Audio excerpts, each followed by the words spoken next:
Hello and welcome to We'll Shift Dust, your guide to abandoned silo babysitting. I'm Elysia, here with Luke to talk episode 9 of season 2 of Silo, The Safeguard. Now, Luke, before we get into our own thoughts in the episode, can you remind everyone of our spoiler policy? So Elysia has read all the books that go to comprise the TV series Silo. I haven't read any of them, so I'm representing the non-readers on this podcast. But we will be talking about stuff that's happened in the book up to and including season 2, episode 9. But we will not be talking about anything that might spoil either the finale of season 2 or anything that will happen in season 3 or 4, because we know those are happening now. Right, for sure. So I will respect Luke's non-book spoileriness and all of you non-book readers, show fans at home. But for those of you who want that extra information, which, full disclosure, I often don't know what's coming because they're changing a lot. But we talk through it all in our special spoilercast episodes, which you can find in the book club. And I'll talk more about that at the end. You can find the link in the show notes. This week's subject is the safeguard. So this is a new term invented for the show, but it's pretty clear what they're talking about. So we're going to talk about in the spoiler cast, what does that involve in the book? How is it going to change for the screen? And what will that mean for the season finale next week and the next seasons to come? Yeah, and for those of you who are members of the spoiler cast, I did mention the book version term in the last spoiler cast and said it would be the subject for this week, so that hasn't changed. Sorry, by the way, just a couple pieces of housekeeping. Sorry for late episode, slightly late, a couple days late last week in this one. We always get bad reviews when that happens. And, we do our best.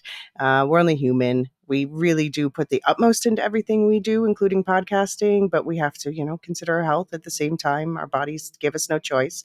I would love one day to be able to hire producers to help, but right now it's a one-woman production team. So thank you so much to those of you who have said kind words and for bearing with us. If the episode is ever running late and you're curious about it, you will probably find a post pinned to my Blue Sky or in the episode chat in the Discord, as you would have found that there this week and last as well. So you can find those links in the show notes. You can check Blue Sky publicly, even if you don't have an account. But we're recording episode 10 early in the week, so it should be out to you in time for the finale. And stick around until the end of this episode for more information about how you can be part of the wrap-up after the finale. Anything to add, Luke? Yeah, just one thing. I think this is true of both of us. We'd rather put the podcast out a few days late and do it well and do it properly and give you the content that you want, rather than one of us or both of us being unwell and kind of half-arsing the podcast. We'd rather give you a podcast of superior quality rather than necessarily exact promptness. Right, exactly. Yeah. Exactly. Yeah, and I think most people understand, but you can't do anything about you can't control what everyone thinks. So okay, another more fun piece of admin. So you, in the last feedback episode, Jean, who's my co-host on things like the Marvel and DC episodes over on the Lorehounds, he said something about in the feedback episode about he called Bernard and the Simses sharks and said he's waiting for the Kraken to appear from the deeps and take them all. And Luke, you asked Sean who the Kraken was. So his response is, tell Luke that I haven't figured out who the Kraken would be. At first thought, I leaned toward Billings, but now I'm leaning Jules. Thoughts? Well, actually, Billings is a Deus Ex Machina. Yeah, I quite like that. Billings is the Kraken. I can get behind that. Juliet is the Kraken. Yeah, maybe, but I like the idea of Billings as the Kraken. I can see it from either way, especially now that Billings has gone, down to mechanical, because then the Kraken's coming from the deep. So I guess, yeah. I do feel like Jules has more Kraken energy personally. I don't know. Listeners, let us know what you think.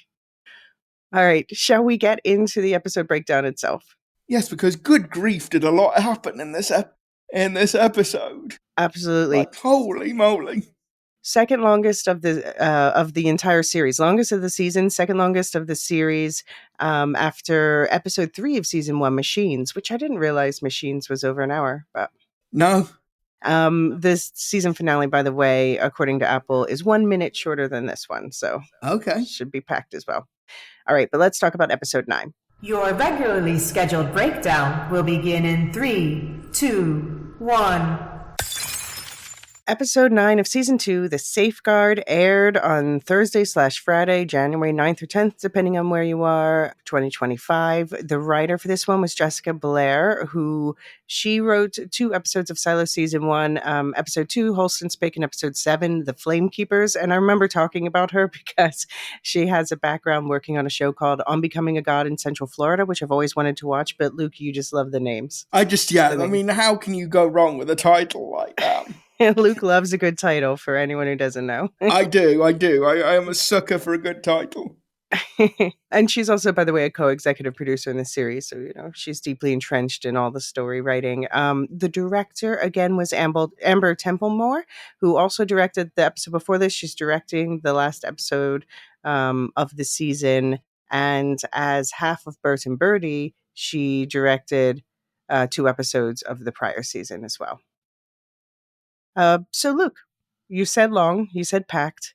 What else do you think about this episode, high level? I mean, so many questions. So many questions. Why is it technically 51 silos? What happened to silo 51?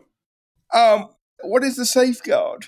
I mean, I think I have an idea what the safeguard is, but what is the safeguard? Has Knox figured out what's going on with Walker? It kind of feels like he has, but I think so. maybe not. Could Bernard possibly be any more smug? This episode? No. Yeah. And this is just like a short brace of the questions. What are the Simses going to do now? Like, which way are the Simses going to jump? Mm-hmm. So what, you said you possibly have an idea what a safeguard is. What are you thinking? I'm thinking there's probably like explosive bolts that will blow off the top of the silo and let the atmosphere in. Why do you think they would want to do that? Well, I don't know why they would want to do that, but it seems like the safeguard is to like wipe out the people. I'm just guessing that the safeguard is to wipe out the people in the silo should they find out things that whoever wrote the order doesn't want them to find out. Okay. All right. Yeah, well, obviously we're going to talk about that more at the end, but okay. Yeah, I have to say the episode got quite positive reviews on Discord and Blue Sky. On the Lorehounds Discord, there were a number of people calling it their favorite of the season. Are you surprised? I ask me that after I've watched episode 10. Right. Well, I mean, of the season so far, I should say. Of the season so far. Nobody's committing to not liking the finale better. No. But what I mean is, I think this episode was setting up a load of really interesting questions. Okay. And I want to see if they get answered or not. I will say, for acting performances, Avi Nash, the guy that plays Lucas Kyle, definitely gets MVP. Yeah. This episode, that guy was working really hard, and I've done a total, well, maybe not a total 180 on Lucas, but I've kind of been turned around a little bit on Lucas. I thought he was falling into, being Bernard's apprentice. But you put him at a 7 not. on the Simsnard scale last episode. Yeah, I'm taking that back down to a 5.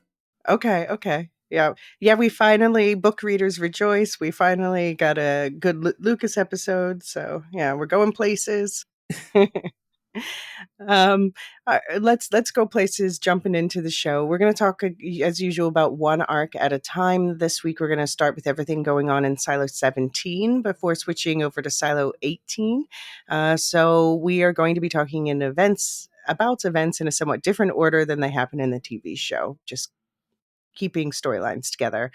So let's start with that nest of children in Silo 17. We open in the home of the children of Silo 17, where they've got a cozy, sprawling setup, complete with plants they're irrigating, that overlooks the stairs. It's the day that Juliet arrives in Silo 17, and we're about to see all the events there from this season play out from the kids' perspectives. And yeah, that was a pretty cool, ultimate kids indoor fort setup they had going. It was. It was. It was very sort of Peter Pan and the Lost Boys. Yeah. Yeah. Um, but so because we kind of figured out all the way back in episode 1 that there must be more people than Solo in Silo 17. Yeah. But to have it be kids, I've got to say Mhm. I didn't see that. I did not see that coming. Yeah. Yeah, it's a surprise twist in the books too.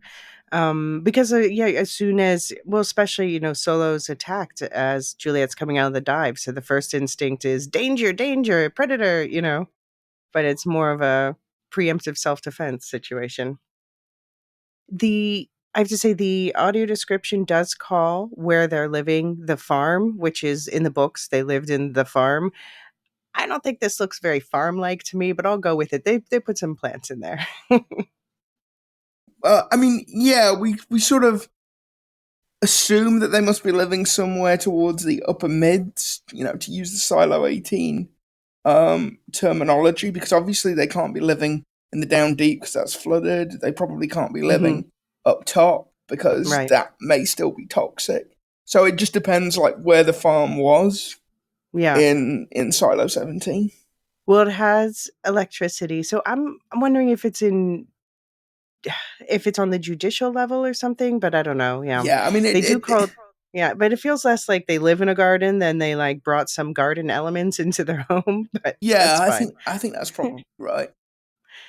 So, just to let's talk about the kids, set this up a little bit. And I'm going to tell you about the changes that they've made to these kids from the books. So, Rick, who's played by Orlando Norman, he is the oldest. And the other oldest is, she's named Audrey in the show, played by Georgina Sadler. In the books, these two characters are called Rickson and Hannah. So, Rickson, yeah, fine. That's very clear. Hannah to Audrey, I was thrown when I first heard this, and I was thinking about this, and I was like, well, okay, they already, for instance, they changed Billing's name, because there was already another Peter, Pete Nichols. So they made it Paul Billings. Fine. So I'm like, well, they gave the name Hannah to Juliet's mom, but I'm like, you knew this character was coming, but anyway, so fine. So it was like, well, why change it so much more? Like Peter Paul, that's quite close. Hannah to Audrey. And I started to think, like, do you think the name Audrey is going to play into the Moon River that we heard sung by Audrey Hepburn? Yeah, Like there's gonna be, yeah. possibly, yeah. Yeah, maybe not. Maybe that's us overthinking it, but it's a good shout, Alicia. It's a good shout. I'm just thinking why that name, because there was also, by the way, in the first edition of Wool, the first time she's mentioned, she's called Helena. Like you could have gone with that. So yeah, why Audrey? But that's it. So just up front, I think I'm getting better about doing this correctly in my head. But if I say the name Hannah, I'm talking about Audrey. Right. um, it's very in my head. I have to keep going back and correcting it. Okay. Oh, by the way, though, in terms of double names, Amundsen's first name is Rick, but it's rarely used. I don't think most people would know that. No, he's just Amundsen Yeah. or Stapler Or guy. Stapler May. Yeah. Ce n'est pas un hard drive. Yes, so they do have an infant that's carried over from the books. They are older than they were in the books, which I completely expected. In the books, they're more like the age that the quote unquote eater character is. Like they're more like 14, 15. Yeah. And But I I mean, yeah, they're not old. They're not older than like 16. you think? In the show, no, I don't think. I don't. I took them to be about 15, 16. But Okay. enough anyway that the fact that they had a baby together was a bit. Ugh. Mhm. Ooh. Yeah, it is. I mean, Juliet is in the books when she discovers them, like she didn't even realize that women could have children that young because, of course, they just get the implants. So, Implant, yeah. yeah, she didn't even realize that that was a possibility. But yeah, I did look up the ages of the actors and I couldn't find it for the two girl actors. But the guy who plays Rick, Orlando Norman, was apparently 17 when they were filming this. Okay, yeah. So that's pretty on the money. They really cast for the correct ages, yeah. But one big change is that the teenage girl who they call Eater, she's played by Sarah Hazemi, and very intentionally, I think they are not saying her name. Like she said, my mom gave me a name, and it sure wasn't Eater. But Juliet is too self-absorbed this episode to ask her, "What is your real name, by the Yeah, way?" yeah.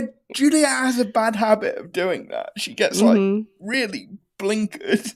Yeah, exactly. Yeah, I mean it's a consistent character trait. So Yeah. but this makes me more convinced than ever that I do know who she is. And they're doing a tricky thing here, which has made people a little worried, which there is an important younger girl character in the books. I'm not going to say her name. I'll let the show say her name. I'm pretty sure that's the name we're going to hear. So I think they have basically swapped the ages. So in the books, there's Hannah and Rickson, so Rick and Audrey, and then the next youngest are two twin boys called Miles and Marcus. Now, I already thought they might do away with the twins for various reasons, but so we have instead the younger brother Benny, who is the age that this female character is, and they've swapped the age. So the middle one is this female character who's a young girl in the books, and they've made her a young teen in the show. And I think the reason that they've done that is basically because she's, other than Hannah and Rickson, she's the other most important character of the lot. She needs to do a lot of acting. She needs to be in a lot of scenes, and that is difficult to do with a young child Benny's age. Okay. So that's my thinking. So just for the book readers out there, Abby and I have talked about it in the spoiler cast, and we're obviously going to talk about it more this week. I have to point out in the books, Hannah does give this girl a name, but it's not Eater. She calls her Lily because Hannah's not a bitch in the books. uh, but yeah, this character does end up choosing her own name as once she can talk. This version, we say, yeah, her mom gave her a name, which makes sense.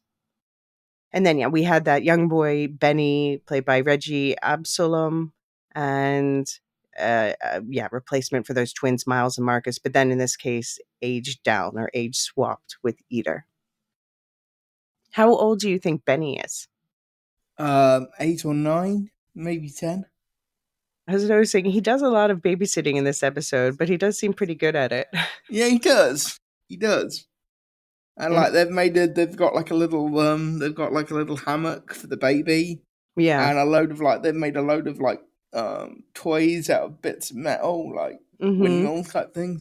Benny's like wearing a silly hat, and yeah, it all seems quite cozily domestic, apart from the fact that they're abusing Eater for the Yeah, entire poor girl. episode. Poor girl. Yeah, it's Yeah, hard for me to call her Eater this episode. I'm assuming next episode we'll get her name. yeah. But the child they call Eater is rubbing rebar against a metal rail to alert Rick and Audrey that something's happening. So they run up to her lookout in time to see the newly arrived Juliet, Rebecca Ferguson, tearing off her helmet and cleaning suit on the stairs. They watch as she tries to MacGyver her way across the bridge to IT, and we get confirmation that they, specifically Audrey, cut the rope Juliet was trying to swing on, causing her to fall into the water in episode 1.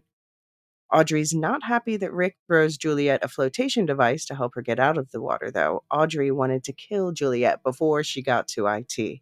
So my first question was why she want to prevent Juliet from going to IT? Because they're clearly not protecting Solo. No, I think it's just that Audrey is like exceptionally territorial and Mm-hmm. suspicious of anybody that's not in her little family group. Which I guess, given the traumatic circumstances of their childhood, is understandable. Like she's the only one that's carrying a weapon throughout the entire episode. She's got a Right. bow and a quiver of arrows, and Mm-hmm. I think that tells you a lot about her character. That whilst there are scenes where the other children are carrying weapons, she's the only one. Every scene she's in, Right. she is carrying that quiver of arrows, and I think that tells you all we need to know about her character and her motivation. Right. Does she carry them into the vault at the end? Or does she put them down? Because No, then that's I think she's still wearing the quiver, but she put the bow down. okay, because she's got her baby slung around her at that point. And I was gonna Yeah, say, the other time we see her with her guard down is when she's tending to her little brother, before she knows that Juliet's in there talking to Solo. Yeah, because he'd scraped his arm. I wonder how. Sorry, that's Benny, not the baby. Right, Benny, not the baby. Yeah. I wonder how long it's been since they've seen another adult, because I mean, I guess like the implication I get from the books, and I think it's the same here, is that their parents were kind of the last of the non-Solo adults. So after that, they would probably have a good sense that they seem to know what's going on. They knew that Solo was in the vault, and they probably know the rest of the silo's empty. So what must they be thinking when suddenly this new person shows up? Yeah, and I think that's a lot of like that goes a long way to explain Audrey's motivation to want to kill Juliet as well, because they'd be sort of hardwired to see other adults as threats, given that they have an antagonistic relationship with Solo. And yeah, I too took it that their parents were the last surviving adults other than Solo. Like the last adults running free range in the rest of the silo, if you like. Yeah. Yeah, I did wonder, what Eder said about her mom died of an illness. That makes me that is definitely not in the books, but I've already think there's something fundamentally different there. I'm very curious about that. Like, was that are we just supposed to be like, oh, it's cancer and, that's just a thing that happens? Or is it something that tied to the plot in some way? Yeah. Like with Juliet getting her arm infected in that silo. Yeah. I don't think we have enough information to know right now. Hopefully we'll find out as the series progresses. Just pegging the question to the question board. Yeah. So one thing I do have to point out is that Audrey got Rickson's personality from the books. I was wondering why, because Rickson is the more aggressive one for sure in the books. Maybe they want to break gender stereotypes, but then they give her the mama bear stereotype. Well, they do, and also it's like the way she's sort of set up. It's very Katniss Everdeen. It's very Hunger Games. Like with the arrow and the bow, and with the arrow and the quiver. So I guess it is breaking gender stereotypes, but it did feel a bit girl bossy. Overall, the kids are much meaner to each other in this show. In the books, it's sort of like this little family unit banded together, like us versus the world, So that is my one thing, is like, I don't know how I feel about, I got very frustrated with Audrey this episode, and I'm not entirely sure how I feel about having them be mean to Eder like this. I've got to say, as a show watcher, I think it would have been more enjoyable had they been a bit more us against the world. Because, as a show watcher, it was like, maybe we'll find out more about Ita's background. But and obviously kids can be mean and kids can be unreasonable regularly. But it just sort of struck me that, if you have been sort of trapped in this silo together, and as far as you know, you are the only sort of people in it, you would make an effort. Oh, I'd like to think you'd make an effort to try and get along with one another.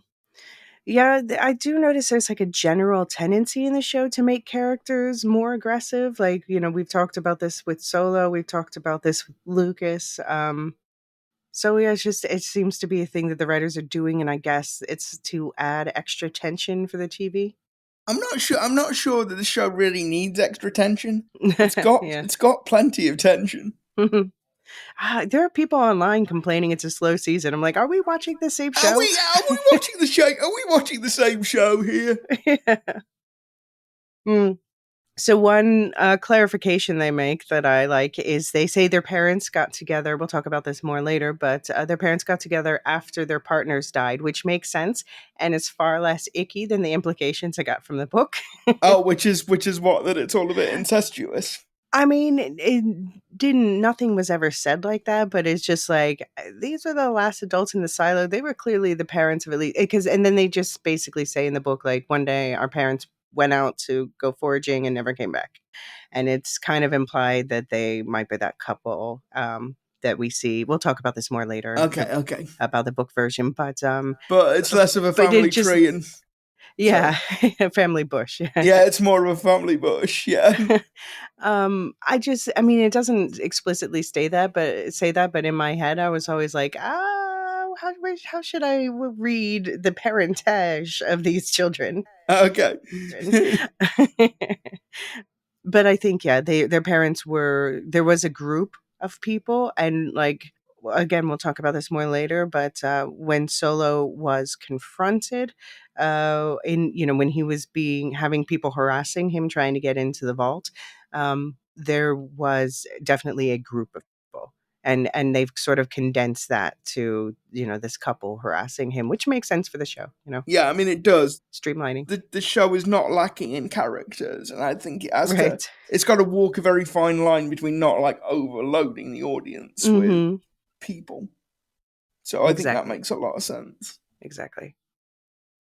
So Audrey and Rick are cuddling in bed when we hear the song Moon River begin to play, and they go back to their lookout spot where Eater is already waiting in time to see Solo, Steve Zahn, run out of his hiding spot to stop Juliet on the bridge from leaving him, as we saw at the end of episode 3 of this season. So, yeah, I was surprised that they were so surprised by the music. So I think Solo doesn't usually blast it out like that then, and he was indeed intentionally blasting the music to get Juliet's attention. Oh, you mean at the end of the episode where he has to explain what music is? Well, no, I mean, we'll talk about that, but well, that also, but even at this moment, when they start to hear this song, they're like, "What is that?" So obviously, Solo's not usually Yeah, playing he's not music. making a habit out of that. Okay. Yeah, well, I think he probably usually listens to it in the Legacy, and they just can't hear it. Yeah.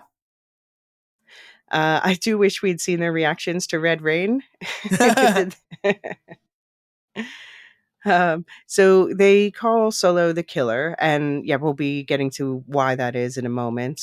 But if they think that he's a dangerous killer, it is funny to rewatch that interaction between Jules and Solo from episode 3 with that perspective in mind. Like, you look different than I expected. Like, Yeah. what did they think is Yeah. going Did, on? did they Yeah. did they think Solo was trying to like throw Juliet over the bridge or something? Yeah, who knows what they're Who knows? thinking. So we then jump to the events of episode 7, where Solo is manning the lines and machinery as Juliet dives down to restore power to the water pump. And at Audrey's urging, Rick goes after Solo with the hatchet that Juliet later finds on the ground when she gets out of the water. But in the struggle that ensues, Rick winds up hacking the breathing tube, leading to it falling into the waters we saw from Juliet's perspective in episode 7. And Audrey shoots Solo in the back with an arrow, and Rick kicks his head into the compressor, knocking him out and leaving blood for Juliet to find. Audrey asks Rick why he didn't kill Solo, and she wants him to finish the job. He says that Solo can get them into the vault where they know there is food. So the teens drag him as a hostage back to their fort. What did you think about this whole new view of events? I think it was kind of really interesting. I mean, you'd sort of been able to figure out that there were people. What made it interesting were the fact that they were kids and their backstory.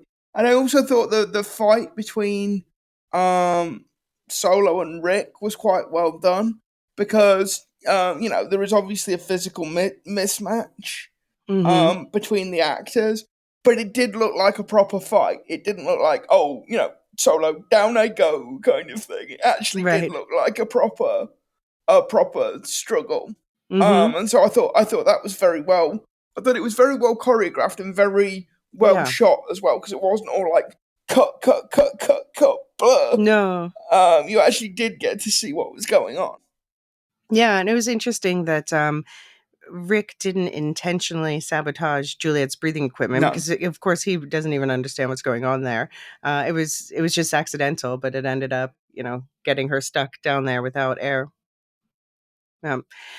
Um, and we also find out, yeah, that they can grow veggies. Of course, we saw some plants, but otherwise they catch rats, and that seems like that's not enough. And have to say that is they do also eat a lot of rats in the books too, so that makes sense. What are you going to do in that case? Yeah, so I mean, if they were just eating veggies, they'd be seriously they'd be seriously short of protein. They'd be seriously short of I like eat vitamin only B. veggies, just putting it out Well, there. no, I'm just saying the kind of veggies they grow because Right. I We didn't don't see, we don't know exactly what they have, but I don't know if yeah, they but have like a it looked very sort of cabbagey, kale-y, I mean, those are good veggies to base on. Yeah. yeah. Hmm. But yeah, I didn't see like mushrooms or anything that was going to have a lot of protein. I'm not a big fan of mushrooms. I mean, there's a lot more protein in vegetables than people tend to think, but it's indeed. I was actually thinking of it more the other way. Thank God they have the vegetables for the vitamins. That's true. That's true. They have vegetables, but they don't have grain, which again, if it's a farm, is a bit odd. Well, yeah, well, we don't know. We did see like the crop fields before. Probably I don't know that these kids can keep up like the growing Yeah. of wheat on their own. Um, but it did look like where Solo was laying at the end of the episode. I assume that was sacks of grain. Okay. Yeah, it might have been. But then, yeah, there's a finite amount because if they're not growing it anymore. Yeah. So maybe that is what happened to the farm. Just a lot of it withered away because they didn't know how to take care of it. But I'm Yeah. surprised there's not more like dirt. Yeah, this is true. But anyway, it looks cool. I love their fort. It is what it is. Yeah. So Audrey tells Eder to get the axe that Rick dropped on the landing and then tell them if Juliet is coming back up. But Eder can only do the second part of the request because Juliet came up quite quickly once she no longer had air. But it turns out that that whole trail of blood we saw when Juliet surfaced was not from Solo. Eder added it to lead Juliet in the wrong direction. And Rick thinks that even if Juliet finds them, maybe they could use her to get Solo to give them the code to the bunker. Audrey says it's not worth the risk and it's better to just scare her off and kill him to set an example. So, yeah, Eder at one point she's trying to throw out an idea. She's like, "What if?" And Audrey's like, "No one wants to hear your ideas." And I, Luke, you can see my notes. Maybe I'll put this more kindly. She got me very frustrated. What did you think? I mean, yeah. Yeah, but I kind of give it a pass because it's teenagers being teenagers. Like Hmm. if it were an adult character acting that way, I think I would have found it much more annoying. And to be honest, it's probably as good a time as any to bring this up. I was kind of thinking, can we get back to Silo 18? Can we get back to Silo 18? Can we get back to Silo? I want to know what's going on with Lucas. Oh, okay. See, I was very excited about this because, yeah, I was very excited about the kids showing up and wanting to see all that. So I enjoy both sides this week. It's okay, but like sometimes it does feel like the show has too much plot. And that's not a criticism, but like I was just like we'll talk about it when we get there, but I was just super invested this episode with what was going on with Lucas. Okay, well, that's going to be the last plot line that we talk Okay. about. But no, I was very invested in this one too. And yeah, I like that they gave Hannah in the books doesn't have that much of a personality at all. She kind of just like hovers nearby with the baby a lot and is worried about things. So I like that they gave her personality in the show, but she kind of got like the worst one. So I'm glad we're seeing some growth already by the end of this episode. For instance, like to Rick, she's like, what did he say about Solo? I told you he wouldn't give you the code. And then Rick tries to answer her and she interrupts him immediately. Like she's just is always panic first, ask questions later, and she thinks like she's the only one whose brain works or something. I think it's also a lot of stress in that clearly, for whatever reason, the other children in this group have always looking to her to make decisions. Yeah. And she's not she's a teenager. She's not wired to be in charge of anything yet. Yeah.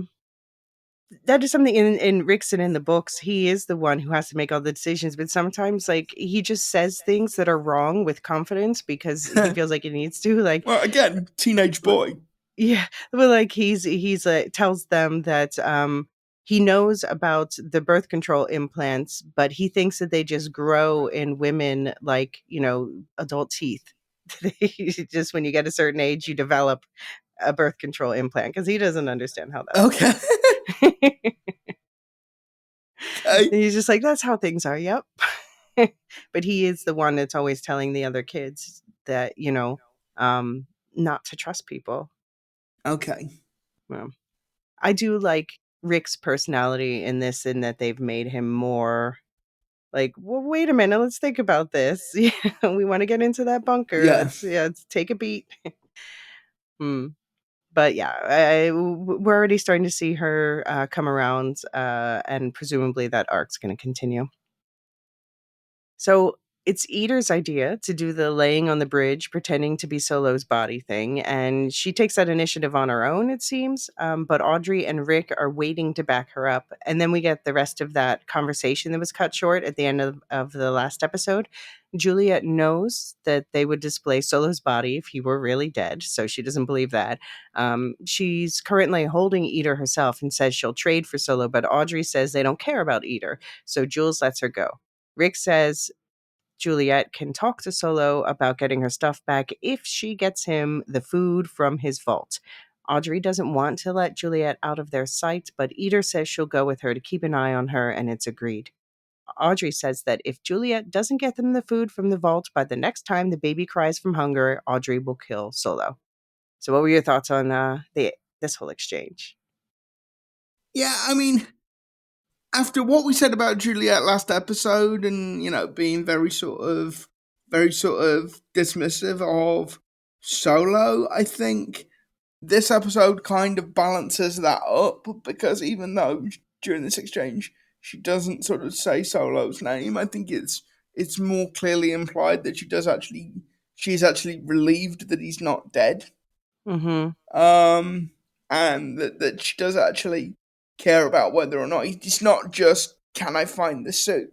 Right. Is Solo okay? Yeah. And I think that makes the way that like the writing last episode, I think that makes that sort of makes that more interesting, like in the sense that is she sort of primarily interested in the suit, and then what happened to Solo, or was it that she was just thinking what was the best way to deal with these people? Mm-hmm. Mm-hmm. Yeah, I mean, yeah, it becomes clear by the end of the episode for sure. But yeah, then we start to see more of like the Juliet that we all knew that she was. So she Yeah. just gets her hyper focus on her current project stuff. All right. Well, this is a good place to take a quick break. And when we come back, we're going to talk about the bunker quest. See you in a sec. So Eater reminds Juliet that they only get 3 tries to get the bunker code right before they're locked out of trying for 24 hours, which Juliet did know thanks to Solo. Eater knows it because it turns out, as we'll discuss more in a bit, that dead couple outside Solo's door, the ones who terrorized him trying to get in, were the other kid's parents. They were forced to take Eater in when her own parents died, which is why Audrey calls her Eater. They started running short on food once they had an extra mouth to feed, and this is why their parents were so desperate to get into Solo's vault. Juliet is about as patient with Eater as she was with Solo, but Eater's been treated so badly she barely notices. She asks Juliet if she can go outside with her when she goes, and Juliet says there's only one suit, but Eater wants to help Juliet anyway. So yeah, it seems, did you get the sense like that the kids knew their parents had died but never dared to get this close to IT to check on their bodies? Yeah, that was the way I read it. By the way, I think we both deserve internet points. Okay. Because we both said, I think it was in episode 3, that when we were looking at the blackboard, those numbers on the blackboard look like they might be attempts at the code. Yeah, absolutely. So I'm scoring that 1 point each. All right. In terms of internet points. Yeah, that did turn out to be true. And then also, just thinking about Solo being like, oh, you can erase those, I'm sure nobody will miss them. Yeah. Yeah. And of course, Juliet happens to erase. Well, we'll talk about it in a minute. Yeah. When they get to the server room, though, Eder hangs back when she spots a bracelet on one of the two bodies. And when she joins Juliet in the next room, she confirms that she can read. So Juliet asks her to help search the paperwork for anything that says Russell or head of IT. Yeah, do you think in this silo there's any reading to be done other than old copies of the Pact? Well, presumably there are relics still banging about in the same way that they are in Silo 18. They may be quite difficult to find. There may be less of them. I was actually thinking maybe more because maybe the whole situation, like they said, that they revoked access to items from the legacy or the computer and stuff, Yeah. that they were reading less in Silo 18. Yeah, I mean one of the questions that we don't get answered this week, and it's not I guess it's not really important if it ever is answered, is how far the kids have been able to explore Silo 17. Because obviously there's a lot of it is flooded. Yeah. Obviously some of it might be toxic. And also, going up and down the stairs with, a baby in tow is not maybe all that practical. So I sort of got the impression that they haven't strayed very far from the farm, from their little fort. Yeah, well, I'm not, especially in this TV version of the silo where there's just less space. I'm not sure that they have gone far. I was thinking about, by the way, the fact that it's way more flooded, and maybe that's just for like a set practicality purpose versus the books. I mean, they just want to be able to restrict their area of movement so they don't have to do set changes so much. Yeah, that's true, yeah. uh, But anyway, so Eder's helping Juliet look for Russell or head of IT stuff. And while she looks, she tells Juliet about the dead couple. Tess was Rick's mom, and Chase was Audrey's dad. And they got together after their previous partners died, and then together they had Benny. So Benny is the little brother of both of them. When Eder's mom got sick, she brought Eder, whom she of course called a different, as yet undisclosed name, to Tess and Chase and asked them to take care of her. But of course, this meant another mouth to feed. And this is what led Tess and Chase to be so desperate that they started terrorizing Solo, writing, "We will get in sooner or later," and tracking their many attempts to figure out his lock code. And all the kids know is that one day Tess and Chase went to try the vault and they never came back. So the others blame Eder for driving them to that desperation, and that's why they call her Eder. Do you feel sorrier for one side or the other? Like, so we've got Tess and Chase resorting to violence to try to feed starving children, or Solo locking them out because they kept terrorizing him and because of what we'll learn happened to his dad. I mean, I just feel sorry for everybody in Silo 17 equally. The whole thing is, we saw it all the way back in episode 1, the whole thing had gone completely sideways. Yeah. And yeah, there is nobody in that situation I don't feel sorry for. I don't feel so sorry after this episode for Sheriff Jeff.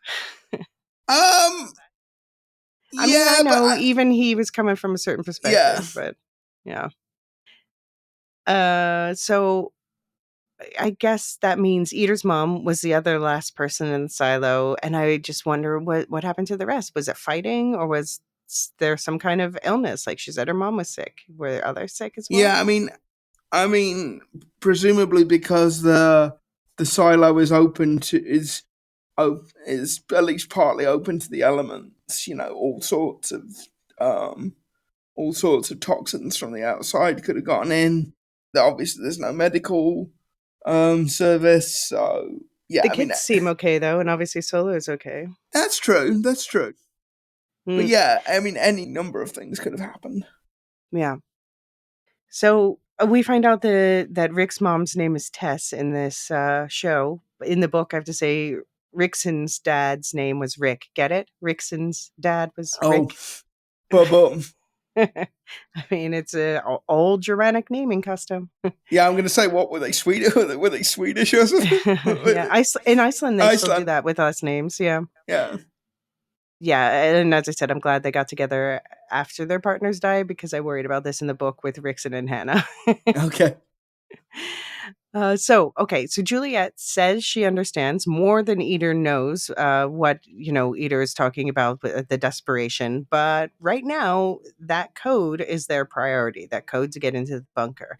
And so then Eater finds some envelopes addressed to Russell Conroy. So now they know his apartment number and they go to search it. It's overgrown with moss and other growths. And at this point, I'm thinking, like, Juliet, look around. How long? It's been longer than you think since the rebellion. Um, but as they search the verdant decay, Eater forces Juliet to learn more things about this strange abandoned silo by asking her more questions. What do they eat in Silo 18? She asks. Whatever the cafeteria is serving, it basically is Juliet's answer. And in Silo 17, a lot of rats. Juliet does find a bag in a closet and looks inside, surprised, but pretends she didn't find anything interesting. We don't see what it is at that moment, but we'll find out later. She found a suit to walk outside, the special one Bernard told us previously all heads of IT get, but we'll get back to that. As I said, eating rats, definitely a thing for the kids in the book too. One difference, though, is that Eater sounds disgusted by eating rats here. But in the books, of course, these kids don't know that that was abnormal. How could they if that's all they've ever known? Yeah.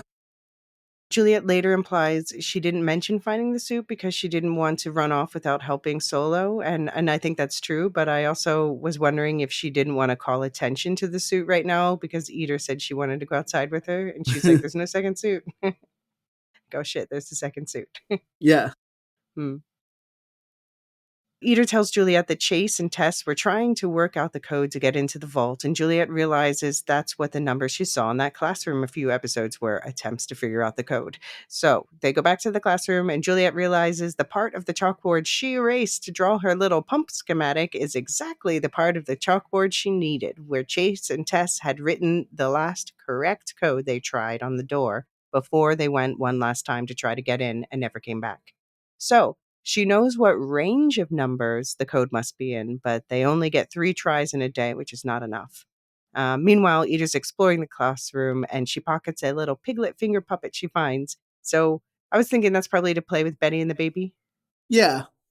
Which I think is sweet because, like, Audrey especially is mean to her, but she's still, trying to entertain the kids. Yeah. No. I was getting frustrated in this scene. Eater's like, that's, my mom gave me a name. And Juliet's like, that's fine. I'm like, ask her what her name is. Come on. Basic human interaction. Eater asks Juliet why all the cubbies for the kids have 2 names. And Juliet has to explain that last names are a thing in functioning silos. Hers is Nichols, which puts an idea in Juliet's head. After they try 2 of the codes she worked out and both flash red, this leaves only 1 try left for the day. Juliet's worried Solo will be killed if they don't get in, and Eater points out that Solo is a weird name, which is rich coming from someone who answers to Eater. And this reminds Juliet that she doesn't know Solo's real name. She remembers the things Solo said when they were in that classroom, and she starts to realize that maybe it really was his classroom where he sat next to a girl named Lapis. Juliet asks Eater how old she was when the rebellion happened, and Eater says it was well before her time.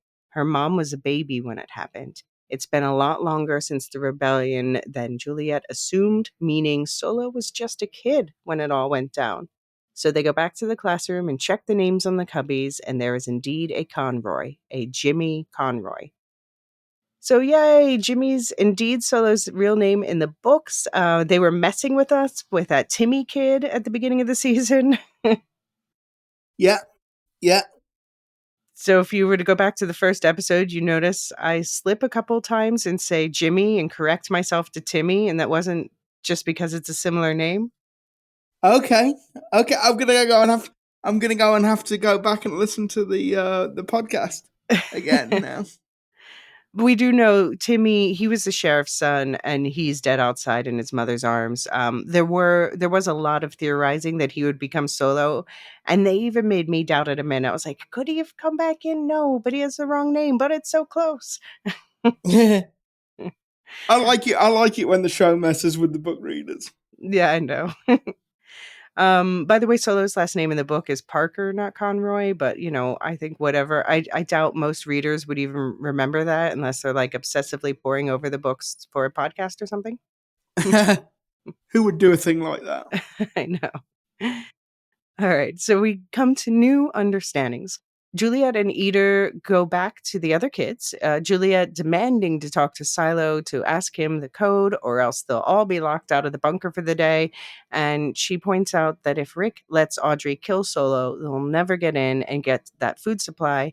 And she points out that they need her more than she needs them because she could just leave, which is true since she found the other suit, even if no one knows that yet.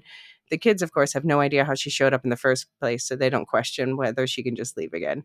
Um, Eder steps in and gives Rick his mom's bracelet that she found on her corpse and backs Juliet up. So Rick takes them to see Solo, who's laying on some sacks of, I thought it was grain, but some sacks of something. He's not looking too good. Solo says that he failed, and Juliet assures him no one's gotten into the vault, and she understands the importance of protecting it, but she promises if he gives her the code, she'll just go in and get some food and go. The food is all these kids want. She, more gently than usual, pushes aside his claims that he's Russell's shadow, telling him she knows the truth. Russell was his dad, and he was just a kid when all this happened. So, yeah, I guess Eder didn't read what Chase and Tess wrote on the server room door to threaten Solo/Jimmy, but she's already sympathetic. Yeah, I guess not. Do you think, is she the new most empathetic character? Maybe. If we had an empathy scale, like we have our Simsnard scale, if we had that for empathy, who would be on the ends of it? Okay, so Juliet would be on the Simsnard end of the scale. You think? I don't know about that. No, Juliet is not unkind, but she's not very good at putting herself in other people's shoes. Yeah, I would put her in the middle. I'm going to put Simsnard at the Simsnard end of the scale. Okay. But then who would be on the empathy side? I think Meadows possibly, Eater possibly. I'm going with Eder, although I reserve the right to switch out the name when we find out her real name next week. Okay, Eater asterisk. Yeah. I also want to call back to when Solo, when he was telling Juliet, about his backstory, his fake backstory, but with elements of truth in it. In episode 3, he says that Russell said to him, no matter what, never let anyone in the vault ever. And it struck me then, I couldn't say it on this podcast, I did say it on the spoilercast, but it struck me then that this sounded like a little boy's remembrance of one of the last things his father ever said to him. Yeah. So we got confirmation of that. So yeah, then we get that scene where Audrey is tending a scrape on her little brother Benny's elbow while the baby starts crying. And so when she goes down to check on the baby, though, she sees Juliet there giving Solo his old lunchbox, trying to jog his memory of his real former life. And Audrey pulls her go-to move. She points an arrow at them both. And Penny's like, are you going to kill them now? Little Benny. So I'm like, I really hope, Benny, that you are modeling yourself after Big Brother and not Big Sister. Yeah, hopefully. Rick steps in between, telling Audrey to hear them out, and she lowers the bow and asks Solo, Killer as they call him, about their parents' death. And he tells them that they, meaning Audrey and Rick's parents, got the code right one day and got into his bunker and surprised him in his sleep. He had left his gun by the door and they shot him in bed. Then they got inside the food vault and he locked them in there. It's airtight, so they suffocated to death. And Juliet coaxes Solo into showing the kids the scar from where their parents shot him.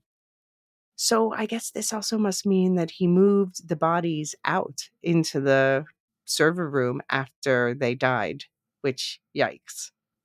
Yes. Yeah, yikes.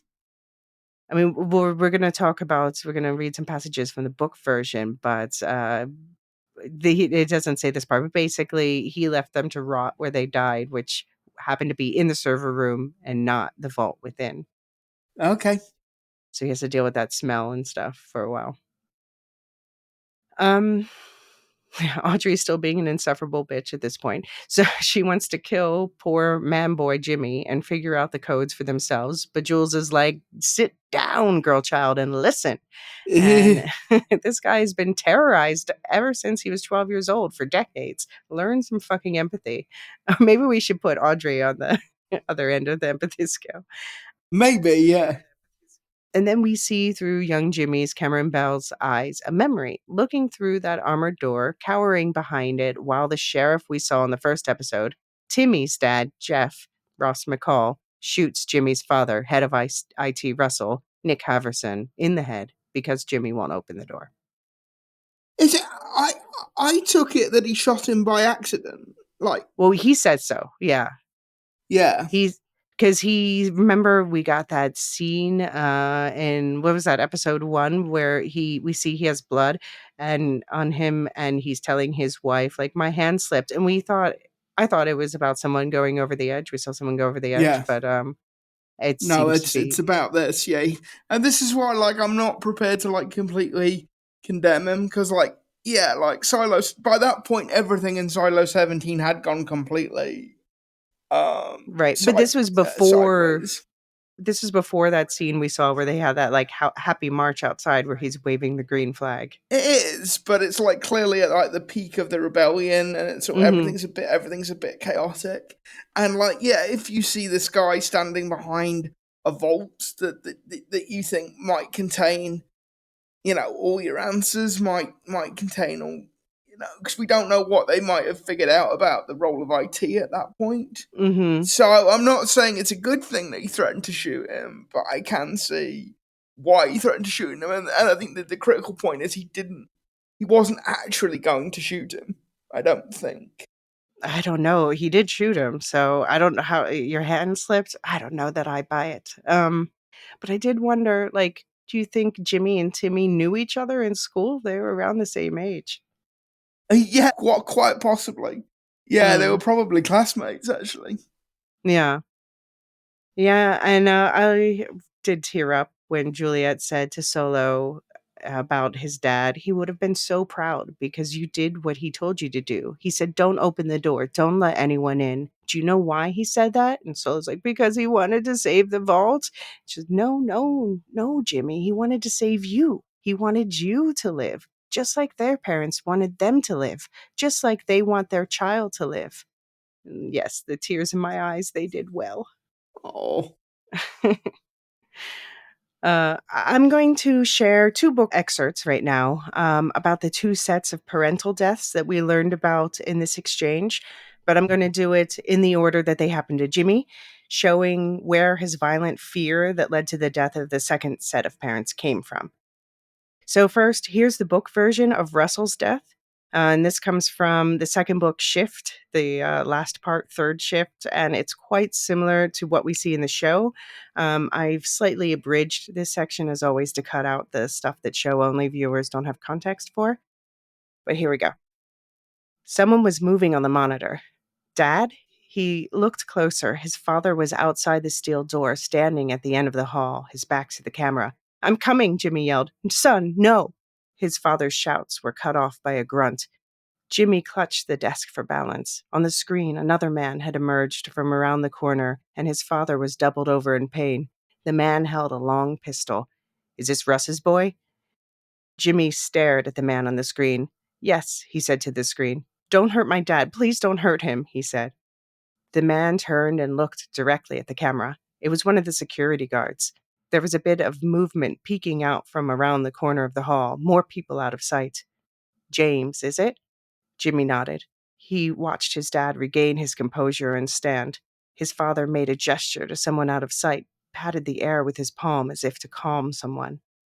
What's the new code? The man asked. Jimmy didn't want to tell him, but he wanted his father back inside. He wasn't sure what to do. The code, the man said. He aimed the gun at Jimmy's dad. They'll kill you, his father said, calm as if he were telling his son to tie his boots. The man with the gun waved an arm, and someone rushed into view to wrestle with his father. They'll kill us all anyway, his father shouted, and they'll kill you the moment you open this door. Jimmy screamed as one of the men punched his father. His dad fought back, but they punched him again. And then the man with the gun waved the other guy away. Jimmy could see the flashes of flame leap out, could see the way his father jerked as he was hit, watched him slump on the ground and become still. Jimmy dropped the mic and grabbed the edges of the monitor. He yelled at this cruel window on the world while the guards in the silver overalls surveyed the man who had been his father. And then more men appeared from around the corner. They dragged Jimmy's mom behind them, kicking and silently screaming, "No, no, no, no." The two men wrestled with Jimmy's mother, who lifted herself off the ground and writhed in their jerking grasps. Her feet kicked and whirled. Jimmy's father lay as still as stone beneath her. "Open this goddamn door," the man yelled. "Tell me the code." The lights above were on fire. His chest was on fire. His father was dead. All Jimmy could hear was his mother screaming and his heartbeat ringing in his ears, his mother's legs up in the air, kicking and fighting. "The code," the man screamed. Jimmy went to the control panel. His hands were shaking, his vision blurred. He imagined his mother on the other side, the gun aimed at her. He could feel his father lying a few feet away, just on the other side of that steel door. Tears streamed down his cheeks. He put the first two numbers, the level of his home, and hesitated. That wasn't right. It was 1218, not 1812, or was it? He put in the other two numbers, and the keypad flashed red. The door didn't open. "What did you do?" the man yelled. "Just tell me the code." Jimmy fumbled. "Please don't hurt her," he said. "If you don't do as I say, she's dead. Do you understand?" The man sounded terrified.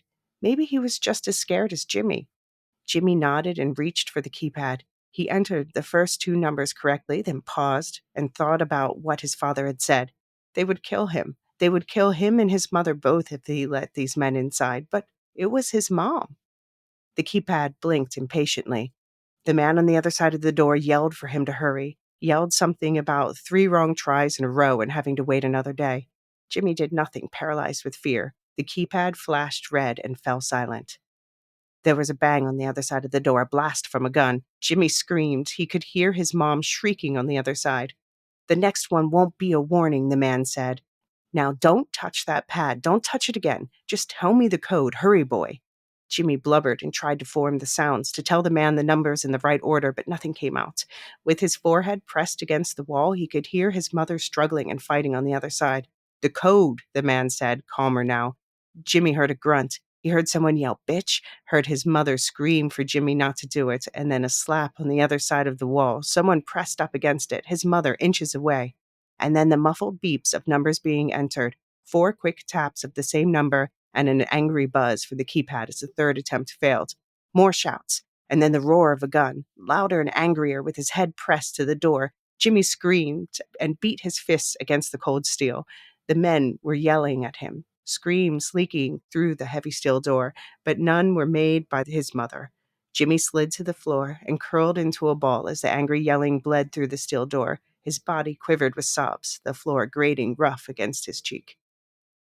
So, yeah, they don't mention Jimmy's mom in this show. I understand that's a simplification. That makes sense, but it always moved me how she sacrifices herself basically to enter a third wrong code to prevent them from getting in. Yeah. Yeah, I mean, I understand why the show did it in the way that it did it, but that's really powerful writing. Mm-hmm. Yeah. So you can see this sets Jimmy up. You know, this is like his first experience just as the rebellion is going full swing. And yeah, and then he's just basically tormented by people coming by regularly after that to keep trying to get in every day. Yeah. So this also takes place after people go outside in the book. So these are the people who didn't follow that group that went outside. It's not the leader of that group. Okay. Again, a good simplification for the show. So is it people wanting to get the food? Yeah, Yeah, basically okay. they know. Yeah, and there's no doubt that it's an accident here either. So I think that I like that they made it more ambiguous in the show. Yeah. Yeah. And they also simplified the people trying to get in over the years that follow. So there was a group that was like trying to get in for 4 years, and they're coming by every day to try the different codes. And Jimmy, meanwhile, he's practicing regularly with a rifle to be ready for them once they finally get through the door because he doesn't Oh. know how to change the code. Oh, crikey. That's a lot more intense than the show.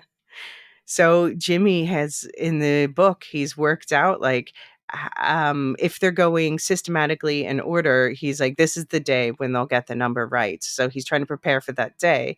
But his calculations are 2 days off.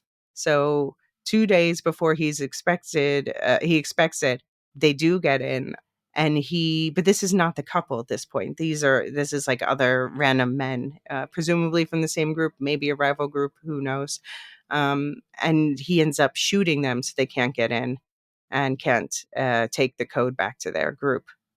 So Okay. that buys him years more of time, and the silo gets quieter and quieter. And Jimmy actually even starts exploring the silo more. He gets a pet cat, which we're not going to get in the show, I understand. And then yeah, it's just that couple then at the end.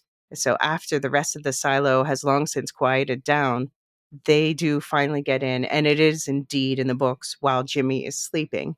But since Jimmy has that cat, whose name is Shadow, by the way, Shadow alerts him that there are intruders, wakes him up basically and helps him take out one of them, the man. But Jimmy knows that there's a second person who's waiting for him. So this is the second, it's a shorter excerpt from what happened to that couple. So after the first man is dead, Jimmy, he gets up and he's looking for the second. And when he gets closer to the door, the keypad was no longer blinking its sentinel light at him, and there was a void beyond the gleaming door, a door that stood halfway open.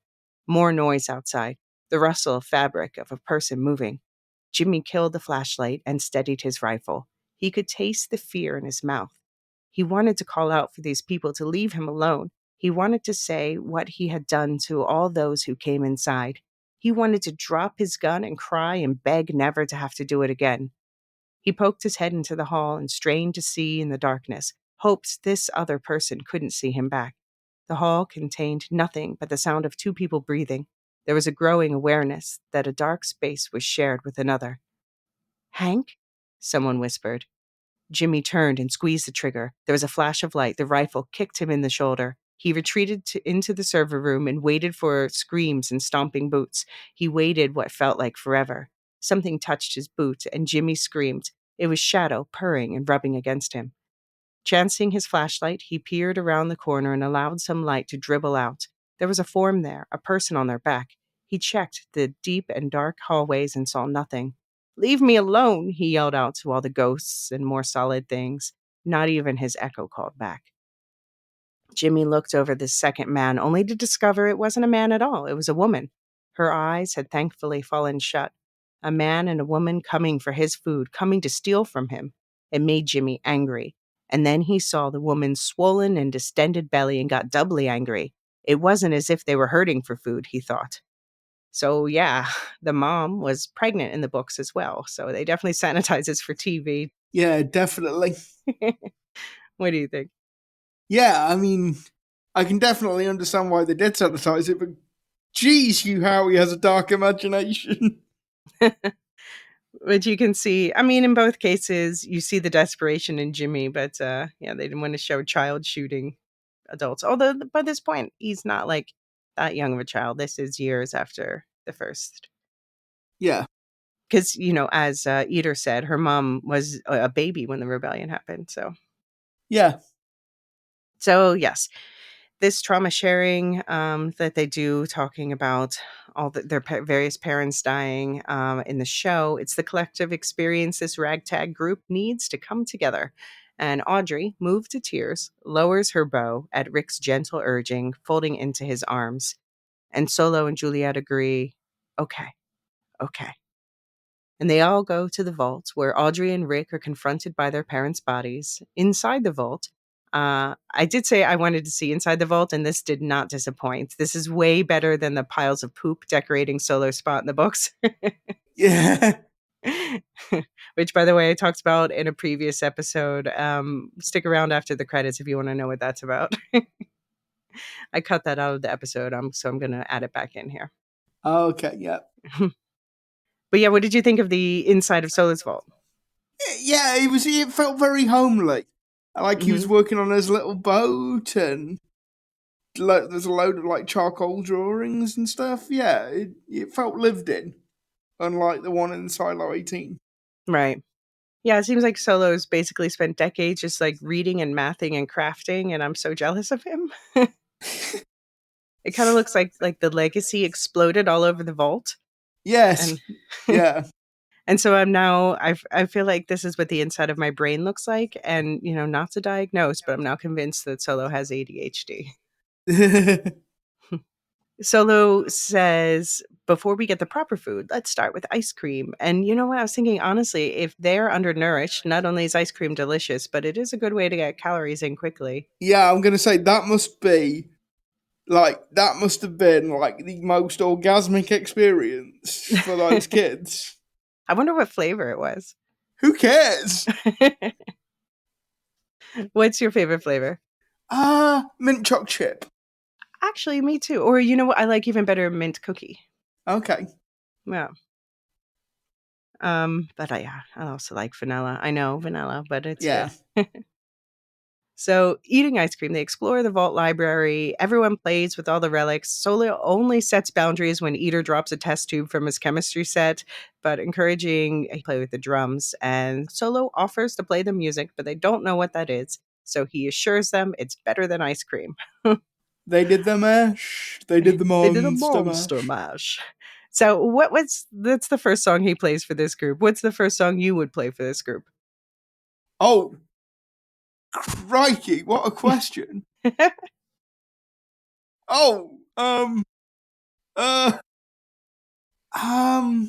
Smells Like Teen Spirit, I think. Okay.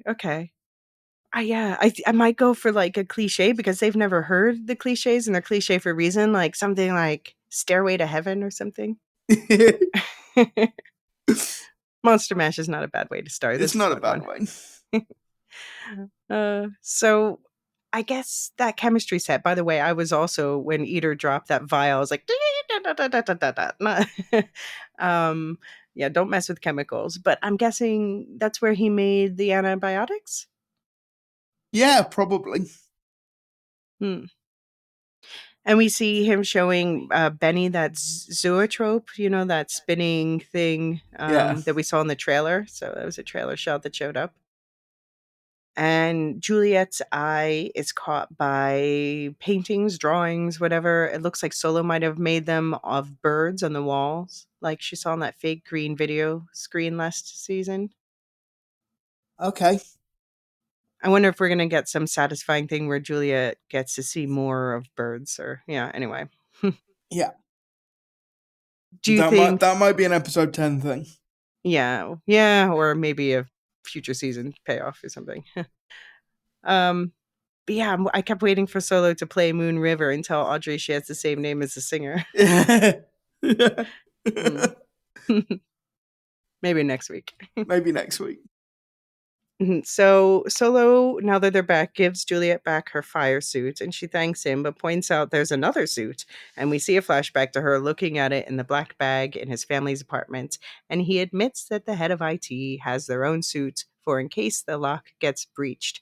And he apologizes for keeping that information from Juliet. She says it's fine. She only sustained a series of life-threatening injuries and all that while she was stuck in that silo. And then they both have a nice little laugh about how they were selfish and regularly risking their own and each other's lives, but in a nice way. I thought the explanation for why the head of IT got their own suit, because I've been like, why would the head of IT get? And actually, the explanation they give makes perfect sense. Yeah. What if the silo is compromised and the head of IT has to get back to the vault? Yeah, that actually works. But if someone blows the door open, what can the head of IT do? I guess nothing but protect the legacy. I guess so. Yeah, I guess maybe that's the thing. It's at least protect the legacy. They do have, it does make sense that they have most of it digital, but there are aspects of the legacy that are not not just words, but actual objects. Yeah. Yeah. So Solo asks Juliet why, when she found the suit, she didn't just leave, and she doesn't answer. And they both tear up and face away from each other as he awkwardly pats her on the shoulder. That was cute. It was. They're so awkward. I love it. What do you think the answer is? Why didn't she leave him? Because Juliet's not the kind of person to leave somebody else in trouble. Mm.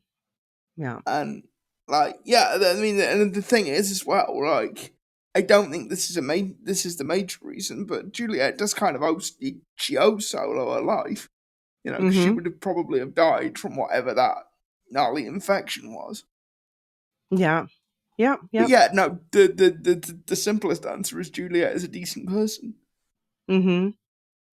So let's do a SimSnard check-in. Where are all the Silo 17 residents on the SimSnard scale for you at the end of this episode? Okay. Well, obviously Benny and the baby just don't qualify. Right. I think Audrey is a 5. Yeah. Ita is a 3. Rick is a 3. Solo is a 4. And Juliet is a 3. I do. So 3. So you've moved her another point to the right from last week. Yeah, maybe. Yeah. Okay. I would put Audrey slightly higher this week, but otherwise I see where you're coming from. Yeah. Any more thoughts on Silo 17? No, I'm just dying to get into Silo 18. I'm just dying to get to All Silo right. 18. Let's get into Silo 18, starting with deep thoughts with the Billingses. So Paul and Kathleen Billings, Chinaza Uche, and Caitlin Zaz talk about the picture of the mountains that Paul pulled from that Georgia guidebook that he burned last season. And he says he knew he had to destroy the book as soon as he found it, but something inside him couldn't let that page go. So he took it. Kathleen doesn't understand why it would be illegal for them to have a picture of where they came from, and Paul agrees. He doesn't understand it either. And yeah, she says, we deserve to know where we came from, no matter what the pact says. I know that makes you uncomfortable. So what do you think about what we've learned a lot about Kathleen this season? We've gotten to know her a lot better. Yes, we have. And like, Billings is so close to like walking away from the pact, but he can't quite do it because he sort of built his whole moral universe around the precepts of this book. And like you were saying a couple of episodes ago, I think it might have been last episode, if the pact isn't there to tell us how to behave, how do we work out how we're going to behave? And like, I think that is the only thing holding him back at this point. Yeah.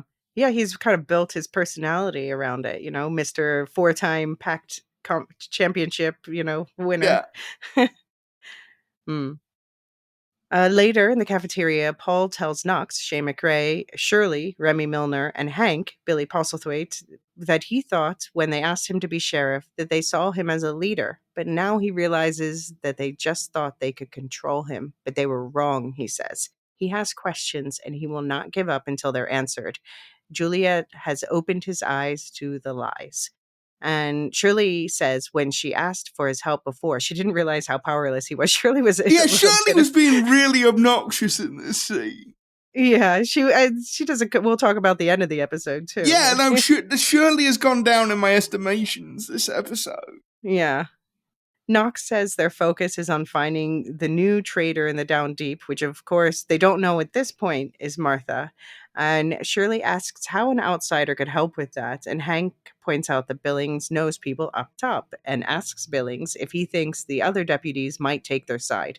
But Shirley points out that all communication was severed because Billings couldn't play it cool about what he learned and had to call Bernard, Tim Robbins, out in public. So something tells me that Deputy Cairns and Admin Sandy will join the cause. What do you think? Yes, I think definitely Deputy Kearns, probably Admin Sandy. But I mean, I would say it the other way around. Definitely Sandy, because she's a down deeper herself, even though she was like upper mids. Like, no, if you have family on 135, you're down deeper. But yeah, she's kind of caught between the two worlds, I guess. Um, but yet the only person that this group can think of who might want to help is the woman who helped them escape back down there, Camille Sims, Alexandria Riley. But they don't know how they can get in touch with her. Later, Billings, Knox, and Hank discuss who the new snitch could be, wondering how they could get a message to Bernard, which we know is because Martha turned back on her camera. And we find out that Billings has apparently passed a message to one of the raiders recently himself, which we're about to find out was to summon Sims, Common, because Sims has shown up and is waiting for him at the barricade. Billings says it's best if he meets his visitor alone and leaves, and then Knox muses over this getting a message through the barricade and says he knows who betrayed them. So, yeah, you already said you agree with me that we think he does realize at this point it's Martha. I think so. I'm like 75% sure. Mm-hmm. I mean, there's something about the way Shane McRae plays the scene when he goes into Martha's workshop in a minute that leads me to think he does know that it's Martha. Also, I was thinking about the feedback we got from the listener about the state of her loins. Because Knox was sort of playing it really cool this episode. There was some really sort of smouldering, meaningful looks from Knox this episode. So I'm hoping that listener's loins are intact. But what's going on with Knox and Shirley, though? Let's check back in on that. Not quite sure. I mean, in fairness, they are in the middle of an existential crisis, so maybe let's wait until things calm down. But we don't know how much time Sherlock has left. Your couple doom prognostications. Yeah, this is true. Like, a kind of couple might make it to the end of the episode. End of the episode. If they hook up again, they might die on the spot. Sorry, the end of the season. Yeah, if they hook up again, they might die. Don't hook up. It's like horror movie rules. Yeah, it's like teenagers in horror movies. But yeah, I mean, I'm more than 75% certain that he knows, because also he saw Martha going above the barricade for that quote unquote pump repair. So I think that's basically what tips him off. Yeah, I think so. But at the barricade, Billings tells Sims that it was really his wife that he wanted to reach, but he knew the only way to do it was through Sims, and he used a relic, that page he tore out of the book he burned, as bait. Billings says since Camille helped Shirley and Knox escape the murderous mobs, they feel like she's the only person up top in a position of relative power they can trust. Like he did with Patrick, Billings shows Sims this deeply forbidden page as an act of trust building. Also, I love Sims. No, I just walked down 100. I just walked down 100 levels. Did you come because I called you? No, just going for a stroll down 100 freaking levels. Like Sims has just run out of F's to give this episode. I love this exchange though, where Sims says, "So it's true, you really have crossed the line, gone over to the other side," and Billings says, "I didn't go anywhere. The line moved." Yeah, that is such a good line, and it's such a Billings line as well, because he is, like I've said before, he is maybe the one truly just man in the silo. Like, he has his moral compass, and he will not budge from that. Yeah. Yeah, and just saying, by the way, I'm on team defend Camille. She had a plan, and it's going the way she wanted, okay? So I'm not saying she's the most moral character in the silo, but she's not dumb. No, but I love the way that they're looking at the page from the Georgia guidebook, and they're stunned by the beauty and the possibility of it, and then instantly she comes back to, if they succeed, they're going to need somebody to run the silo. I mean, like, that is just that just so sums up their relationship, and they are so well matched to each other. Because rather than everybody else has had like this profound moment where the beauty and the majesty of the forest has touched their soul, and they have that as well for about 30 seconds. And then they're back to, how can we use this to our advantage? Yeah. So we're about to talk about that scene. But what made me sad about in this scene with Billings on the stairs is, like, knowing that the Sims are like that, he seems to genuinely believe that like him, she cares more about the safety of the silo than anything else. And that's a kind of somewhat misguided belief. Yes. Yes. Yes, it is. So, and Billings, he makes a request, but we don't see what it is at this point. I guess we're going to find out in the finale. What do you think it might be? I'm not sure. I think it might be like I think it might be like access to IT. Like if the Down Deepers can make it up that far. Yeah, maybe help freeing Carla, Yeah. probably. Yeah. So Sims takes the mountain photo, as you said. He takes it home and he shows his wife Camille, and their minds are also blown for about 30 seconds. And they're unsure whether they should accept that it's real. But as always, Camille gets right down to pragmatism. Should they be siding with the Down Deepers to make sure they're on the winning side? If they win, she says, they'll need someone to run the silo. Do it for Anthony, she says. But also, like, what on earth makes you think that if they win, they'd let Sims run the silo? Exactly. She doesn't even realize what all is involved in running the silo, so she doesn't quite understand that her husband really isn't the one for the job. Yeah. Yeah. Because at Down Deep, obviously, they see Robert as the enemy and Camille Yeah. as an ally now. Yeah. So she's got to like give him a makeover so that they trust him more. Personality makeover montage. So Sims, since they're putting Camille on whatever this ask was, Sims gives himself another task to find out what the deal is with that number 18 key fob that Bernard carries around. He says whenever it glows and buzzes, Bernard goes running off to the server room, and Sims wants to know why and what he does there. The last time it happened was when Nichols was named sheriff, and then Bernard ran off, and when he came back, he said he needed to be mayor. And yeah, Sims needs to know what he missed in between. So it seems like Sims has some curiosity after all. Yes. Yeah. Yeah. And yeah, that key fob is like there's been so much else going on with Bernard this season that we've kind of lost sight of what that key fob is. But yes, because is that the legacy trying to talk to Bernard?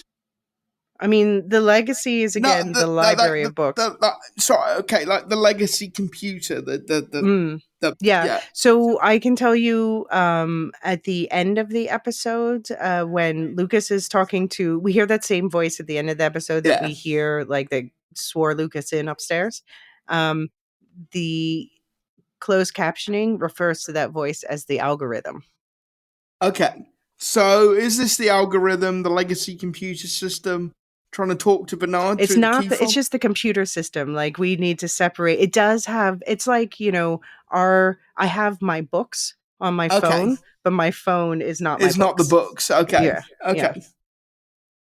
But yeah, so you think is the algorithm trying to talk to Bernard? Yeah, basically tell him, oi, get back to the vault because bad things are happening. Mm-hmm. Yeah. Okay. Yeah, I think that's a good guess. Kathleen, meanwhile, is still on nursing duty with Patrick, Rick Gomez, whose stitches from his gunshot wound are still in, and she's ready for some frank talk about the silo. Patrick tells Kathleen that if she had been near a computer when Nichols was being arrested, she would have seen a flash of video showing the world outside looking even more beautiful than in that picture of the mountains she and her husband have. But it's good she didn't see it, or she'd be a member of the Gagged and Bagged Club in the special Judicial Seclusion Lounge. But he reminds her what Allison said in the first episode of this show before she said she wanted to go outside. The display is a lie, and Kathleen's mind is blown in the bad way. But it's like, no, it isn't. No! The lie is the lie. The lie is the lie.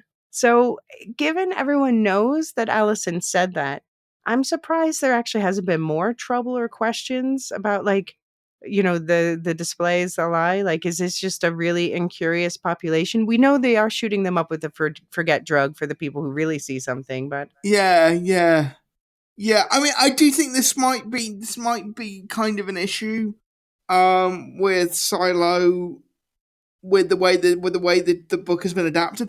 it almost feels like sometimes there is almost like I don't understand the people that say this is a slow moving series, because for me the Mm-hmm. problem might be slightly the opposite.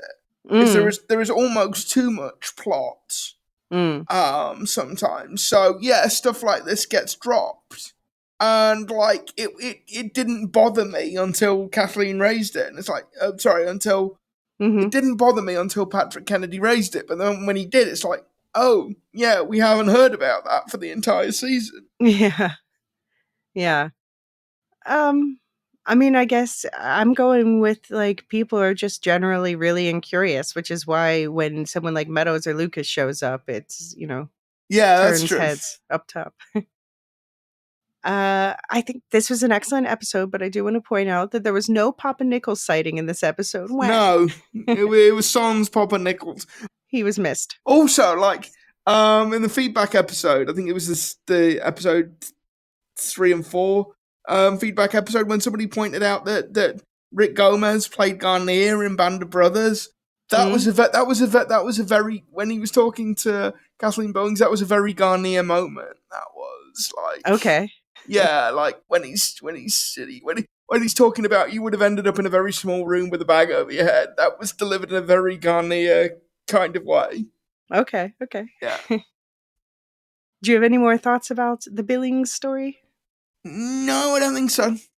All right. We're going to take another quick pause here. When we get back, we're going to talk about Walker the Spy and Bernard the Bastard. See you in a sec. Okay, so Knox stops by Martha Walker, Harriet Walters' workshop to check on her after she didn't show up to breakfast. Walker basically tells Knox her agoraphobia is back, and she feels stupid to have thought she could get past it. So this is before, by the way, we think that Knox is starting to be onto her. So at this point, he's kind of speaking more freely. And yeah, so Luke, you and I, we've harped on the way they've handled the Yeah. agoraphobia stuff enough, but she seems genuinely upset now. I don't know. Like, do you think it's only her being stuck because Bernard told her to, or if it really is I mean, flaring back? I'm not sure, and I'm also not really sure it matters, because the effect is kind of the same Yeah, either I guess way. I want to feel like she is genuinely struggling with it a little bit, the way a real person would. Yeah, yeah. Hmm. And you say this is before Knox has figured it out. I think this is Knox figuring it out. Well, I think he's Possibly. collecting the clues during this scene, but he Yeah. doesn't put them together until later, because that scene that we talked about with him and Billings, that happens after this one. Oh, yeah, that's true. It does. Yeah. And I think that's the moment where he really puts it together, when he says, like, someone who would communicate above the barrier. Wait a minute. Hold Yeah. the phone. Yeah. So Knox tells her they were making plans at breakfast to get Carla back. And here are the things, because, yeah, Knox is speaking a little too freely right now, and Martha doesn't stop him. And so here are the things that Bernard hears. We have the sheriff now. He's with us. The first thing we're going to do is take control of the silo, and first thing gonna free McLean. So, yeah, they didn't say they were going to open the doors to the outside yet, but not a single thing in that conversation is that's not going to just like piss Bernard all the way off. So it's really creepy that he smiles. Like, Yeah, like, could Bernard be any... I just wanted to reach through the screen and slap him! Like, how smug can you possibly be? Yeah. Yep.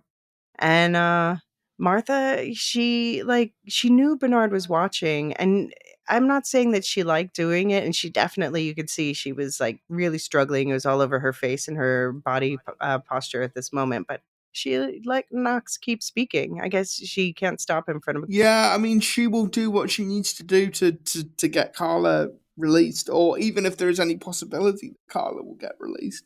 or just to prevent her from being tortured more, I think. Yeah. But yeah, it looks like Bernard sent all the other watchers home, so no one else is getting watched right now. It's just like 24/7 Martha time. Like, it's so sad and creepy. Martha, she gets a message from Bernard when Knox leaves. Martha has to stay put and keep the camera on, but she's also expected to find out what the plan is. And then Bernard gathers together the senior staff from the deputy stations above 120 again, including, of course, Deputy Currens, Angela Yo, and Sandy, the former up top admin, Chipo Chung. And Bernard's got more anti rebel propaganda for them. He calls their supply break in an assault.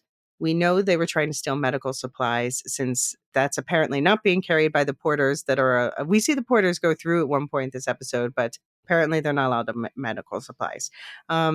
But Bernard tells them, this group, that the Down Deepers were trying to get more gunpowder to blast open the silo door, and says their ringleader was Paul Billings. And Sandy looks horrified.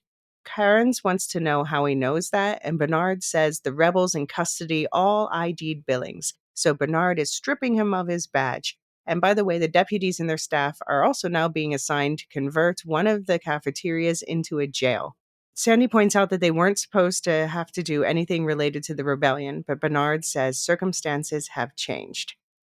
Yeah, at this point, Bernard knows full well they're not trying to blast open the door. Or do you think he genuinely convinced himself that that was their goal? I think he's genuinely convinced himself, even if it's not their goal at the moment, because the order says that's how a rebellion is going. That's the objective of a rebellion. I think he's convinced himself that that's where it's going to end up.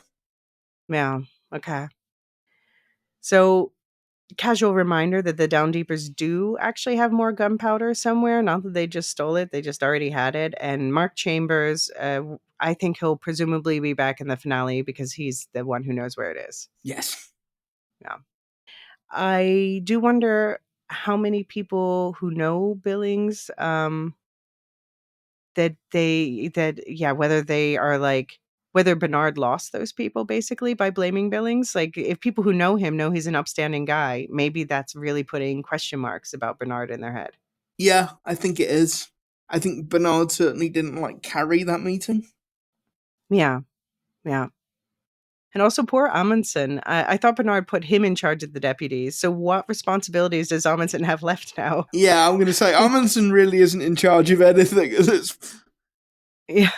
So there's a scene before this we're going to talk about after because it's part of the Lucas plotline where he's rude to Lucas on the stairs. I'm like, well, maybe this is what it's about. Amundsen is just frustrated and powerless, and yeah. Back down in the Down Deep, Walker's curled up sadly in her couch when Knox bangs on the door, and Knox is looking rather suspicious as he says he figured out who the traitor was. And this is after that scene where he's like, it must be someone who got a message through the barrier.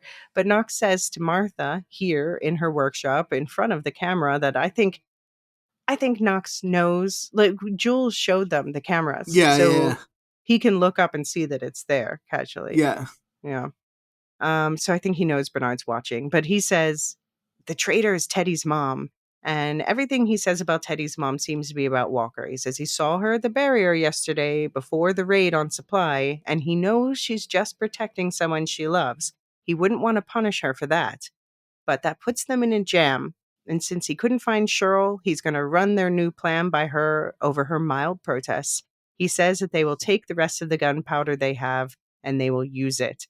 And this is where we get this seems it's a performance fabricated for Bernard's benefit, but Bernard sure does enjoy hearing it. Yeah. And I think this is where Bernard, for all his cleverness, kind of falls down as the head of IT because he is so wired to hear what he wants to hear. Mm-hmm. But interestingly, or he gets confirmation that he can actually say oh no, this is a real thing. We really should, go after them hard. But do you think Walker knows that Knox knows? Because I think that's a bit more ambiguous. Yeah, I think that is more ambiguous. So Bernard seems to buy into what Knox is saying. Does Martha? I think she knows to a certain degree when he says about seeing someone at the barrier. She must know that was her. Yeah. And, and the whole thing about we don't want to punish someone for protecting someone they love. But what do you think Knox is trying to do here? Is he setting Walker up? Is he testing her or vouching for her because he knows the camera's on? I think he's setting up a trap for Judicial and IT. It's you go over there to try and stop us using the gunpowder to do something, and we're going to go over here and do something else entirely. So sort of using the idea that basically using Bernard's spy against him, I think, is what he's doing. Okay. Yeah, I think that makes sense. And by the way, so they point when he says he saw Martha at the gate yesterday. This is giving me the idea that maybe we were asking about the timeline before. Maybe it's about a day per episode. Yeah, possibly. Although I'd still like them to slip in a line in episode 10. It's been 3 weeks. It's just Julia just cleaned. yeah, just for my own peace of mind, really, more than anything else. I'm going to say it's been 10 days if it's one episode per day. Okay. That tracks with what I was thinking. Yeah. Yeah. All right. Any more thoughts about the Martha and Bernard storyline? Oh, let's get to the good stuff. Let's get to the really good stuff. All right. This is the final plot line of this episode, and the one that Luke and I both honestly are most excited to talk about, Lukas Quest. Hey! So at the start of the episode, Lukas Avinash shares with Bernard Tim Robbins what he's figured out from the book of Quinn's scavenger hunt. They're not alone. There are 50 silos. But Bernard is not at all surprised by this, correcting Lukas to say there are technically 51 silos, but he doesn't know why. But Bernard is honest with Lukas about Juliet when he asks, she did make it to another silo, but then her helmet cut out. But it's unlikely she's alive, in his opinion, because the silo was no longer functional. But since all heads of IT and their shadows should know about the other silos, that can't be what Salvador Quinn would need to put in code, and Lukas needs to keep hunting. So, there are technically 51 silos? What do you think? That... What happened to Silo 51 or Silo 1, however you want to... Wow! So 50 or 51, why do you think that number? I don't know, but the number is less interesting than why technically. What's technical about it? Well, I think we might find out in the next episode, and I think that might be a major focus of next season. You know what this is, don't you? I do. So my question is, why isn't Bernard telling his shadow this stuff up front that he says all shadows of the heads of IT know? Honestly, I think it's because he gets a kick out of it. Out of being the only one who knows? Yeah. Like, what if he dies? Seriously, I think he literally, it's his job to tell his shadow these things. Well, he is. Just when Lukas asks him, he'll confirm or deny. But I do hope we get in the season finale like a full debrief on all the things that a shadow of the head of IT should know. It does seem like Bernard didn't tell Meadows everything either, though. So only the things he felt she needed to know. Yeah. Yeah. Helmet. He says Juliet's helmet cut out. I guess does that, we've had some talk in the feedback about this being wireless technology. I guess, did she get out of range when she went into the other silo? I think it's blocked the signal. Possibly because like the cap to the silo, the roof of the silo was only partially open. So yeah, I think that's probably enough to block the signal. Yeah. All right, so then we see Lukas decoding more passages, writing, they created the safeguard. Then there's some text they don't show us that ends with the words, reason be damned. And then finally, if you don't believe me, go to the very bottom of the silo, find the tunnel, you will get confirmation there. And of course, Lukas does know there's a tunnel somewhere at the bottom because of those schematics he saw on the hard drive. So it's time for a little field trip to the down deep. But I have a question, or at least I have a suggestion for Lukas. Lukas, next time, decode the whole frickin' message before you go to see Bernard. Come on, what are we doing? So on the stairs, Lukas sees Amundsen, Christian Ochoa Lavernia, and asks him if he has seen Bernard. The silo depends on it, he says. And Amundsen, poisoned against Lukas by Sims, is extremely rude when he tells him to fuck off. But he seems to realize that he's being a bit of a dick, so he decided to be a little more decent instead and say, I have orders not to disturb him until this evening. So, of course, Bernard is busy being a sicko, Martha voyeur, and so Lukas just heads to the down deep without telling Bernard. Luke, where do you think Amundsen will end up in the brewing conflict? I have no idea, but I think the more interesting part of this exchange is the fact that Lukas Lucas's first instinct was to go and tell Bernard. It was not to head straight off to the Down Deep. He only does that after he can't get in touch with Bernard. I suspect Amundsen will stick by Bernard in the end. Yeah, you think? But I'm not. That's like a 51-49 prediction. I've not got great confidence in it. But if you were asking me what my prediction would be, it would be that. But yeah, what I find really interesting is that Lucas's first instinct is to go and find Bernard. Okay. So you just gave me a thought. I'll be vague about this, but for the book readers, I'm wondering, I've said before that they've changed Billings. They've given him a stronger personality in the show, and they've changed his character arc throughout this part. So I'm wondering now if they will give Amundsen Billings' original character arc. Okay. Interesting. Yeah, just a thought that occurred to me based on what you said. But yeah, I mean, I guess as far as Lucas telling Bernard, like Bernard is still his boss, right? Yeah, but it does make me wonder, like, where Lucas's ultimate loyalties lie at this point. As soon as he's like, I tried finding Bernard, shrug, couldn't find him, guess I'll go do it anyway. So it's not like he was being sycophantic about it or something. I guess.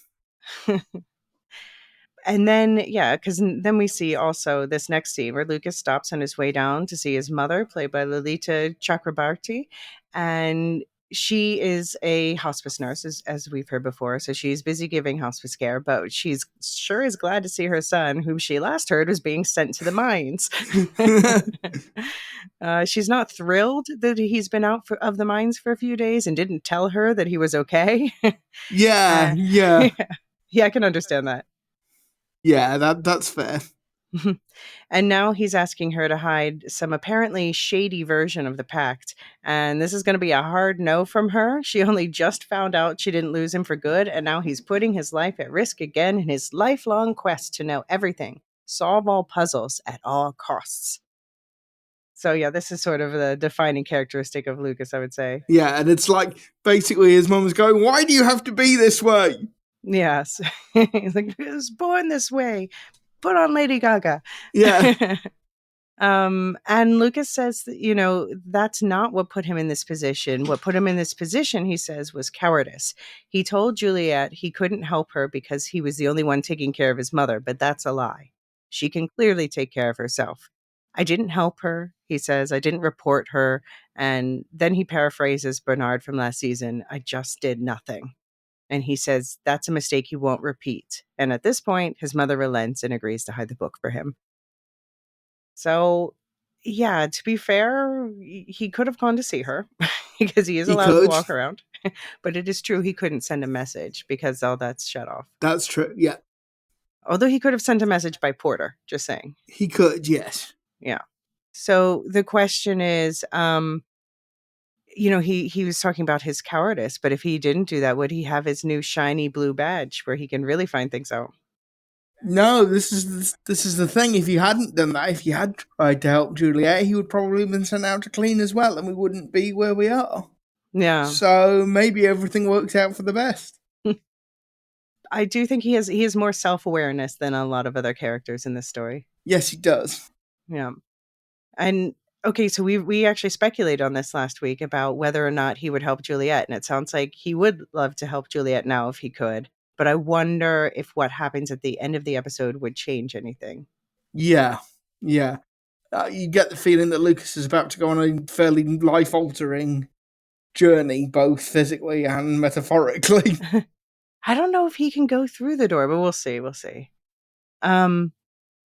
I wonder if his mom would recognize the name Salvador Quinn. I don't have a good concept. It was 140 years ago, but obviously he was an important person, but then also they were made to forget. So I don't know how many people in the silo know that in general knowledge. Well, I mean, Quinn's family knew who he was. Right, but that was his family. But it's not like his name's been erased from. No. Yeah.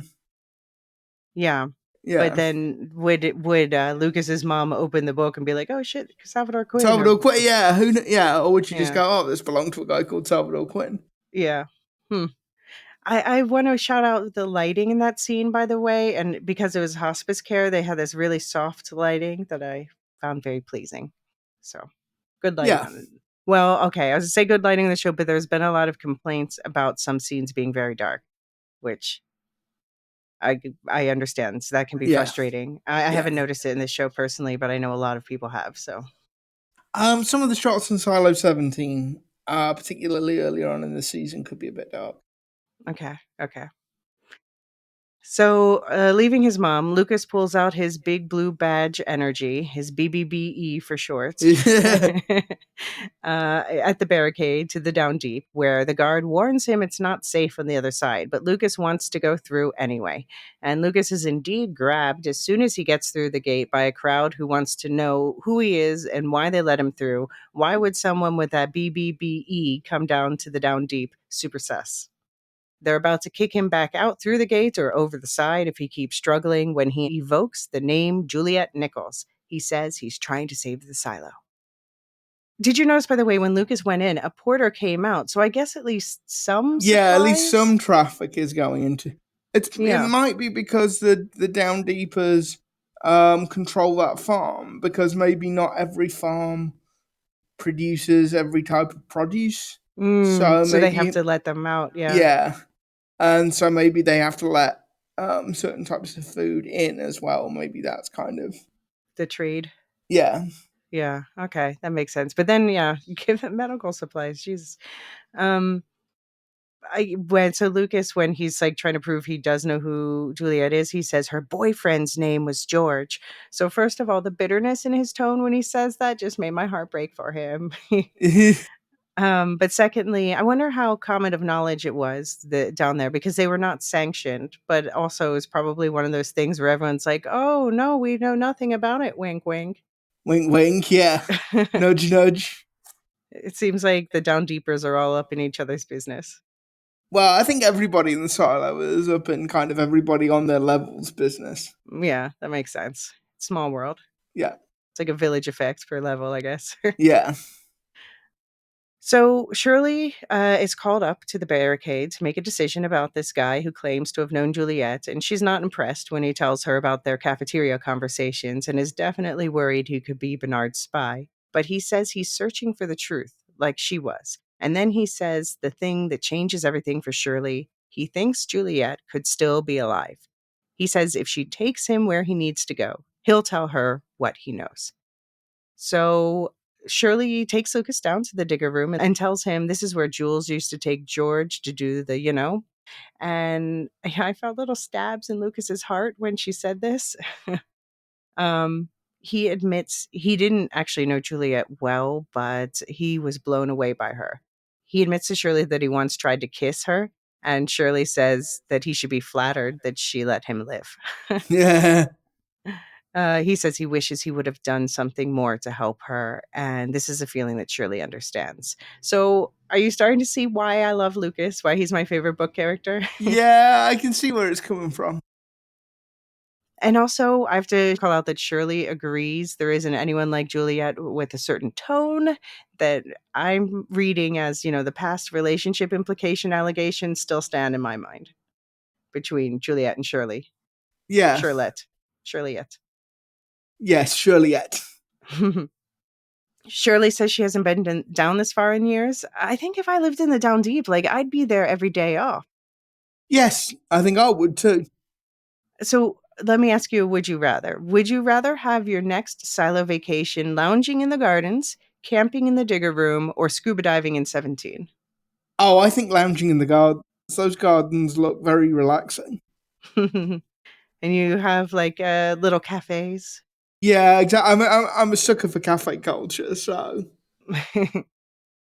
Yeah, I mean, I think if I lived in a silo, I guess I would want the digger room would be a great chance to get away from people because I don't think you would have much time away from people. yes, yeah. Mhm. And I like the fact that there's like George and Juliet managed to move a little bed in there as well. Which, like, where did Mhm. that come from, and how did they get it there? Oh, well, very carefully. Yeah. Uh, I wonder how long that's been there actually. I doubt. Yeah, they don't change that mattress. Yeah. Ew. You. Ew. Ew. Yuck. Ew. Yuck. Ew.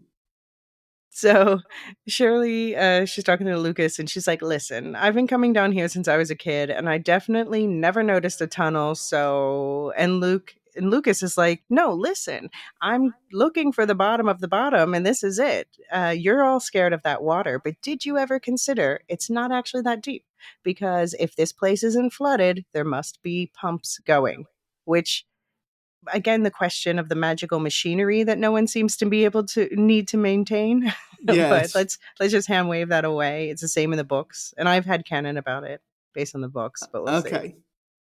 I just pointing out that she recently learned that there was a wall of names she never noticed down there too, so like maybe Yeah, she needs maybe Shirley's not the most observant. yeah, maybe she needs to consider she has not fully explored this place yet. Yeah. And then Lucas prepares to descend down the ladder and rope to the water at the bottom of the digger, but Shirley stops him because she wants to know what happened to Jules in case he dies and all. And he tells her about the camera and her helmet and that Jules was still alive when it went out. And Shirley basically tells Lucas he's going to die down there and says, good luck, I'm out. Like, Yeah, Shirley. like, Shirley. So obnoxious, girl. So obnoxious. Where's Like, she on the Sims 9 scale this week? oh, like, 6. And in the empathy scale? Like, minus, like, plus a million on this. Like, you could have done. Also, Lucas doesn't take his waistcoat off. He's like abseiling. Okay. He's like abseiling down this thing in a shirt and a waistcoat. It's like, gotta stay professional. gotta stay professional. It's like, Lucas, you he have finally a problem. got a shower. Yeah, you have a problem when it comes to wearing appropriate clothing. I did think about after this, he's going to be dirty again. Yes, he is. He's going to need another shower. So Lucas climbs down to the bottom all alone, and when he reaches the bottom of the rope, he back flops into the water, which is luckily deep enough that he doesn't break his back. Jeez, but it's shallow enough that it's only like hip deep when he stands up.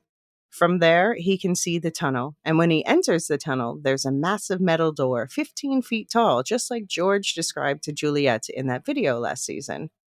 When he approaches the door, a floodlight clicks on and a voice speaks, flat and robotic, like the voice in the bunker computer. It says, Lucas Kyle, why are you here? I was given instructions. By whom? Salvador Quinn. Before you, only 3 people have reached this door. Salvador Quinn, Mary Meadows, and George Wilkins. I did not speak with Wilkins. Quinn and Meadows were given the same directive you will now receive. If you speak to anyone about this conversation or what you have seen down here, we will have no choice but to initiate the safeguard. Do you know what the safeguard is, Mr. Kyle? And Lucas says he does, and the screen cuts to black.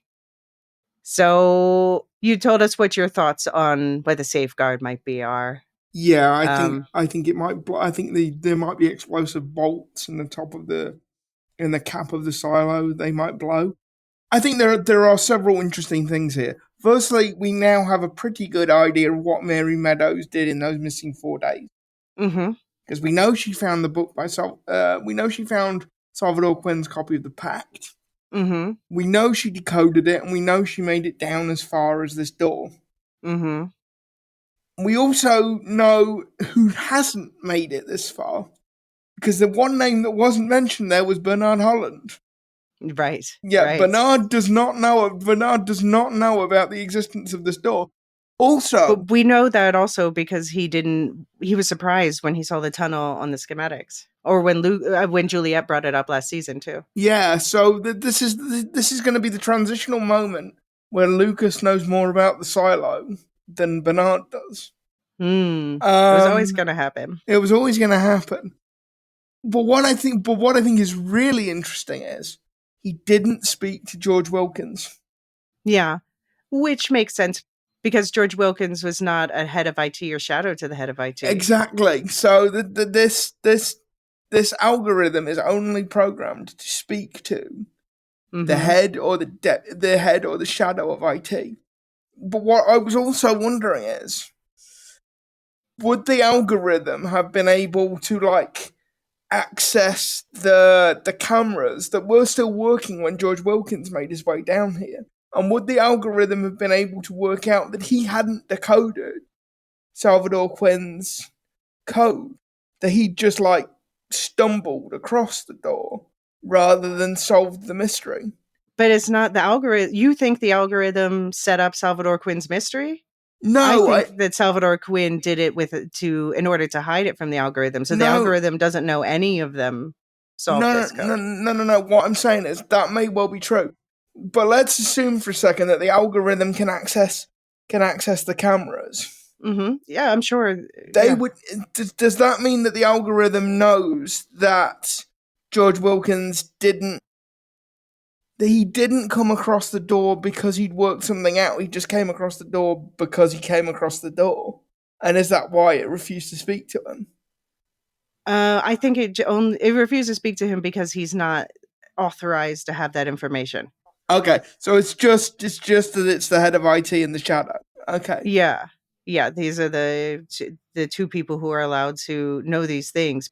And then after that, so didn't speak to George, but shortly after that, George was arrested and died. Yes, so whatever the algorithm is about to tell Lucas is pretty mind-blowing, because Salvador Quinn went and wrote about it in code.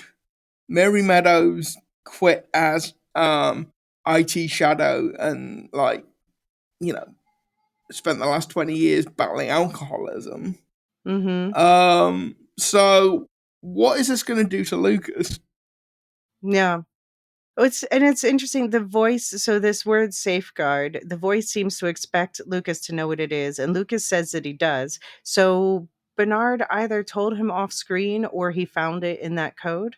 Yeah, does Bernard know what the safeguard is? I can't answer that question without. I don't know if they've changed things from the books. I do know Okay. I feel at these points I feel like I'm your shadow. Well, I can't. Yeah, I'm not. Yeah. No. But you will. I'm assuming next episode we'll get answers to most of these questions. Okay. And we're gonna get a big fat tease for. I think pretty sure I know what the big fat tease is gonna be for season 3, and I think it's gonna be. There was that one prediction that I still haven't been able to say. Yeah. I think it's gonna be that. Okay. So this does also explain why George said last season, the water isn't a problem. Yeah, because he'd worked out that it was only a couple of feet deep. Yeah, and he'd been down there. I do wonder though I can believe George might be able to get back up. Juliet would definitely be able to get back up. How are Lucas and Meadows getting back up? Good question. But of course we don't know what's on the other side of that door. No, I don't. I had assumed it would not open, but we'll see. Okay. We'll see. Maybe it will. It's interesting, though, that they said that the algorithm, as it again was identified in the closed captions, the algorithm said, "We have no choice." What do you think about that? He said, "We will have no choice but to implement the safeguard, initiate the safeguard." My headcanon for that at this point is that the 50 or the 49 remaining heads of IT can speak to each other. I think that's what's going on with the key fob. But then wouldn't that mean that Bernard doesn't know about the door, so he can't be the one speaking? No, but I don't think it's Bernard speaking. I think there's some kind of grand council of the heads of IT. And you think Bernard's not on it? Yeah, that for some reason Bernard has been excluded from. Interesting. Okay. And that they collectively will activate the safeguard should Lucas tell anybody about this conversation. Okay, which you again think is blowing off the top to kill the silo. It's blowing off the top is to kill the silo, yeah. Before they do what? To stop them from? I'm not sure. Okay. I keep coming back to this idea that the silos must have been at one point in time connected to each other in such a way that people can move between them. Why? Because it doesn't make... Because if I'm the founder of a community underground of silos, why would I design it in such a way that the various silos didn't connect to each other? Must be a reason if they did. Yeah, why would I create them as entirely separate entities? Okay. Okay. Yeah. Well, so I'm sorry. I'm to be cryptic. These are we're coming up on questions that are like are the heart and soul of the second book Shift. Okay. So I do think I know a lot of these answers. Like the safeguard, like I said, it's not in the book. I would say if we are going to cover what it is when it comes up in the books and what that might mean for the season finale and seasons 3 and 4. But if you're not in the book club, yeah, just turn to the second book Shift for clues. Maybe start looking up the word safe and see where that takes you. Okay. Oh, I'm so... You've teased me now, Elysia. You teased me. I've got to go away and watch the last episode this afternoon after we finish recording. I'm so excited. Any final thoughts on this episode? I think I said this at the beginning, but just like props to Avi Nash, because like Lukas is obviously not a main character in this show. He's very much a tertiary character, but well, that doesn't have to stay the same. I mean, yeah, I think it's changed. Yeah, I think it's changing. And he doesn't have a lot of time on screen this episode, but I think he gives Lukas real depth, and you really feel like you know the character much better at the end of this episode than you did at the start. A lot of that's down to the script, but I think a lot of that's down to the way Avi Nash delivers the script as well. And I love the expression on his face at the end when the light pops on. He's kind of looking up at it like voice of God. It's like it's just the right combination of shock, awe, and yes, I was right. Yeah. I decoded the code correctly. Yeah, I did the thing and now I'm getting answers. Yes. Yeah. What are your hopes for the finale? I'm not going to say... I don't really have hopes in terms of like the plot. I just hope the finale is really focused. I want to know how the rebellion in Silo 18 plays out, and I want to know what's going on with Lukas. And like, if I don't see Juliet or any of the people in Silo 17 in next episode, I won't be disappointed. Okay. Like, I really want them to get into the guts, like the minutiae of what's going on in Silo 18. And I want to know Yeah, sorry, but I have to completely disagree, but keep going. Yeah, and I want to know in some depth, like, what the safeguard is and what the algorithm is and where this is all going. Yeah. I mean, of course, yeah, I want to know those things, but I also very deeply need this story about Juliet trying to get back resolved and what's up with Solo and the kids now, and yeah. Yeah, I'm in this really weird place where, like, clearly Juliet is the main character. Rebecca Ferguson is inarguably the star of the show. And yet, I find myself not caring overly much about what happens to Juliet.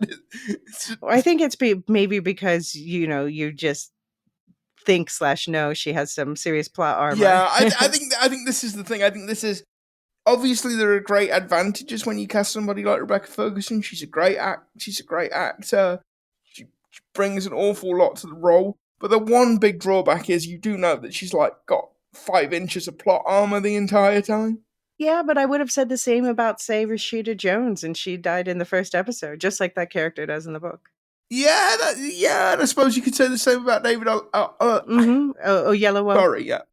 But yeah, I mean, I've got to call it how I see it. I'm just much more interested in what's going on in Silo 18. Yeah. Okay. All right. And yeah, we have one last chance this season for them to answer the frickin' Danny Bly question. It's not gonna happen. It's not gonna happen, Elysia. It's not I gonna mean, happen. why would they bring him up all the time? And if they're not going to tell us what happened to that character, just they could have said in the first episode, like, oh, he was killed or something. But no, they Look, just keep stringing us along. you got Lucas, you got Patrick Kennedy. You can't get everything you want. All the characters are belong to me. Danny Bly Hive, rise. All right. Well, yeah, finale next week. Very excited about it. We will be recording earlier in the week this week so we can get that episode out on time. And then the final mailbag, we're going to aim to get out about a week later. So we want to give people a little time to get their thoughts in on the final episode. And you can expect a further season wrap up as well, and look for updates on that in the finale episode. We also want to hear your thoughts and show theories. So please email those to woolshiftdustpodcast@gmail.com. You'll find that link in the show notes. And we do encourage voicemails as well. And also do join us on the Discord. We have a dedicated forum with separate chats per episode and a book spoiler discussion as well. So if you email me, book spoilers are welcome, but then that feedback will be discussed in the spoilercast episodes. And again, this week's spoilercast discussion is about the book version of the Safeguard, what it is, and what that means for the story going forward. Supercast and Patreon subscribers have access to breakdowns of all the Silo books and short stories, a season 1 spoiler rewatch, extra interviews with Hugh Howey with full book spoilers, and weekly spoiler casts. Plus, there are additional episodes for subscribers, like extra seasonal specials, additional Howey book breakdowns, Doom book breakdowns coming up after Silo. And yeah, we're also going to start in the, we're going to be working our way through the Hugh Howey short stories and machine learning, which is the book that also collects that's the Silo short stories. So we're going to talk about the rest of the stories in that book. And Luke, you and I are going to be covering the original Dune on the book Dune on the public Yes, we feed, are. and eventually the second book. Yeah, this project has been in gestation for a very long time. Yes. We got caught out by just how quickly Apple were able to turn around Silo. Plus, I lost my hearing for a few months. There was that whole thing. Yeah, there was that whole thing as well. So yeah, apologies, listeners, if we've been keeping you on tenterhooks for literally months with this, but it is coming. But Dune Fever is, I feel like, at a fever pitch now. So hopefully, yes. Yeah. Have you watched any of the Prophecy? That's what I've got nothing to do this afternoon. That was what I was planning to do after we finished recording, actually. Okay. All right. After you watch the finale of this. Yes.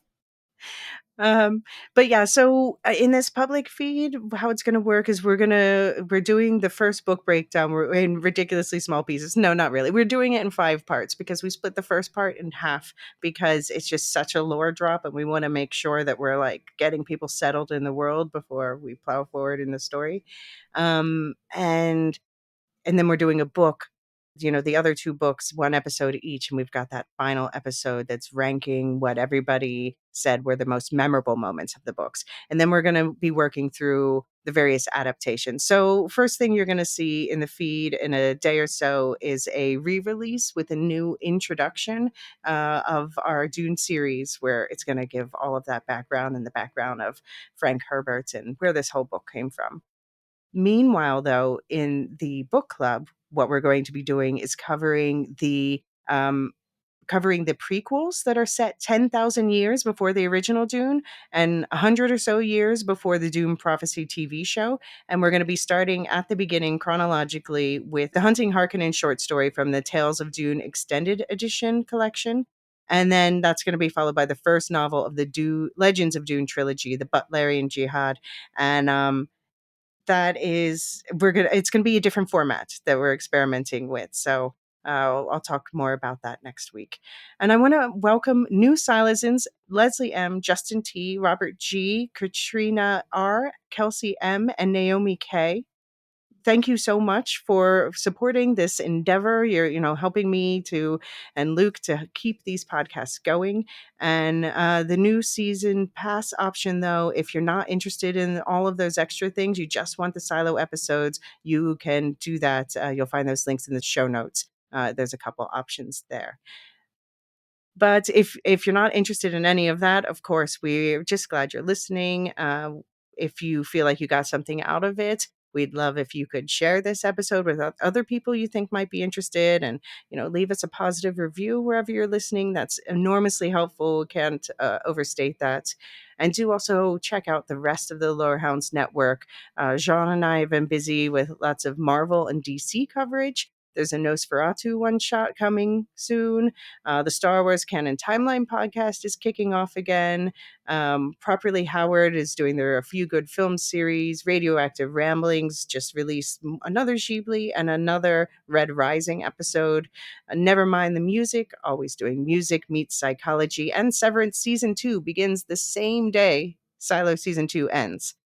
So there's a separate Lorehounds feed for Severance if you want to catch up on season 1 in preparation for that. And actually, it's just worth saying, I've introduced a bunch of people that I know to this podcast. And the amount of people that I've introduced to this podcast going, is somebody doing a Severance podcast? Is somebody doing a Severance podcast? Are you doing a Severance podcast? Well, no, I'm not doing a Severance podcast, but somebody is. And Yes. Rest assured, I will introduce them to the Severance podcast as well. Yes, that's David, John, Anthony, and Steve from the Lorehounds and Properly Howard podcast. So you're going to get some really fun and funny insights. Okay. And what's going on with It Could Be Said? So we did release our year in review, which started out as a year in review episode, but quickly, because of the world we live in, devolved into a what the hell is going on with Elon Musk and Donald Trump at the moment episode. I think we're recording another one tomorrow because, frankly, there is just too much darn news in the world at the moment. Okay. So yeah, that was released, I think, on Wednesday. So if you haven't got it in your feed yet, please feel free to at me at Blue Sky, and we'll see what's going on. Okay. All right. And any final thoughts before we go? I want Knox and I want Shirley to survive the season, just to break up the couples must die theme. I want to know what on earth could have driven Salvador Quinn to write it all down in code, and Mary Meadows to alcoholism. I want Bernard to get his comeuppance. What do you want his comeuppance to look like? I don't know. I don't want him to die. I just want him to spend some time in a cell, maybe a couple of days with a bag over his head, Okay. Yeah, and just really enjoyed the season and really hope they stick the landing. Yeah. Yep. All right. Well, you're about to find out. Yeah. And as for the rest of you, see you next Friday for the season 2 finale, plus the spoiler cast before that for Silas and Stories Ins and season pass holders. And until then, we'll just be downstairs talking to the nice robo-voice smart door while we wait.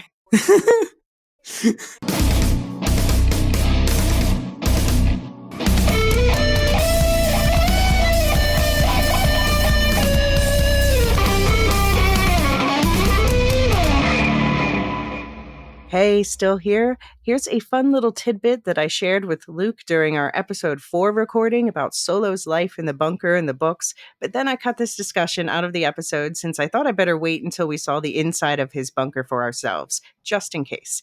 Now that we have seen the inside and know for sure they're not holding back on this little surprise for the show, you can know about Book Solo's pooping habits. I guess I can say this because I didn't think they were going to go this way in the show, but we've already seen the server room in the books. Solo, for a while before he figures out a better way, he ends up pooping around the server room. So when Juliet comes in, there's piles of poo. But yeah, they've obviously gone a different way in the show, and I expected that. Oh, at least tell me he puts in a little plastic bag or something. No. Where's the plastic bags coming from? Solo! He figures something out later. Okay. And then later, we also had this exchange. I mean, so if he has not been out of there, of the vault, then he hasn't been entering the code because he wouldn't need to, and that would No. make sense to forget it. But if he does have the physical memory of it, that kind of implies that maybe he has been going out time to time. Like I say, I think he would have to. He would just that space is not large enough to contain everything you would need. Well, we don't know what all's in the space. It's true. And we do know that we saw when in the other version that there seemed to be drawers, all those things, all those like kind of steps along the Yeah, that's walls and true. stuff. They had handles in them, so they seem to be drawers. But that doesn't solve the sleeping situation or something. So I don't know. I'm waiting for a better look. Or the defecating situation, by the sounds of it. Or the defecating situation. Maybe, yeah. I might delete that part, to be honest, because maybe we'll find there's a bunch of poo in there.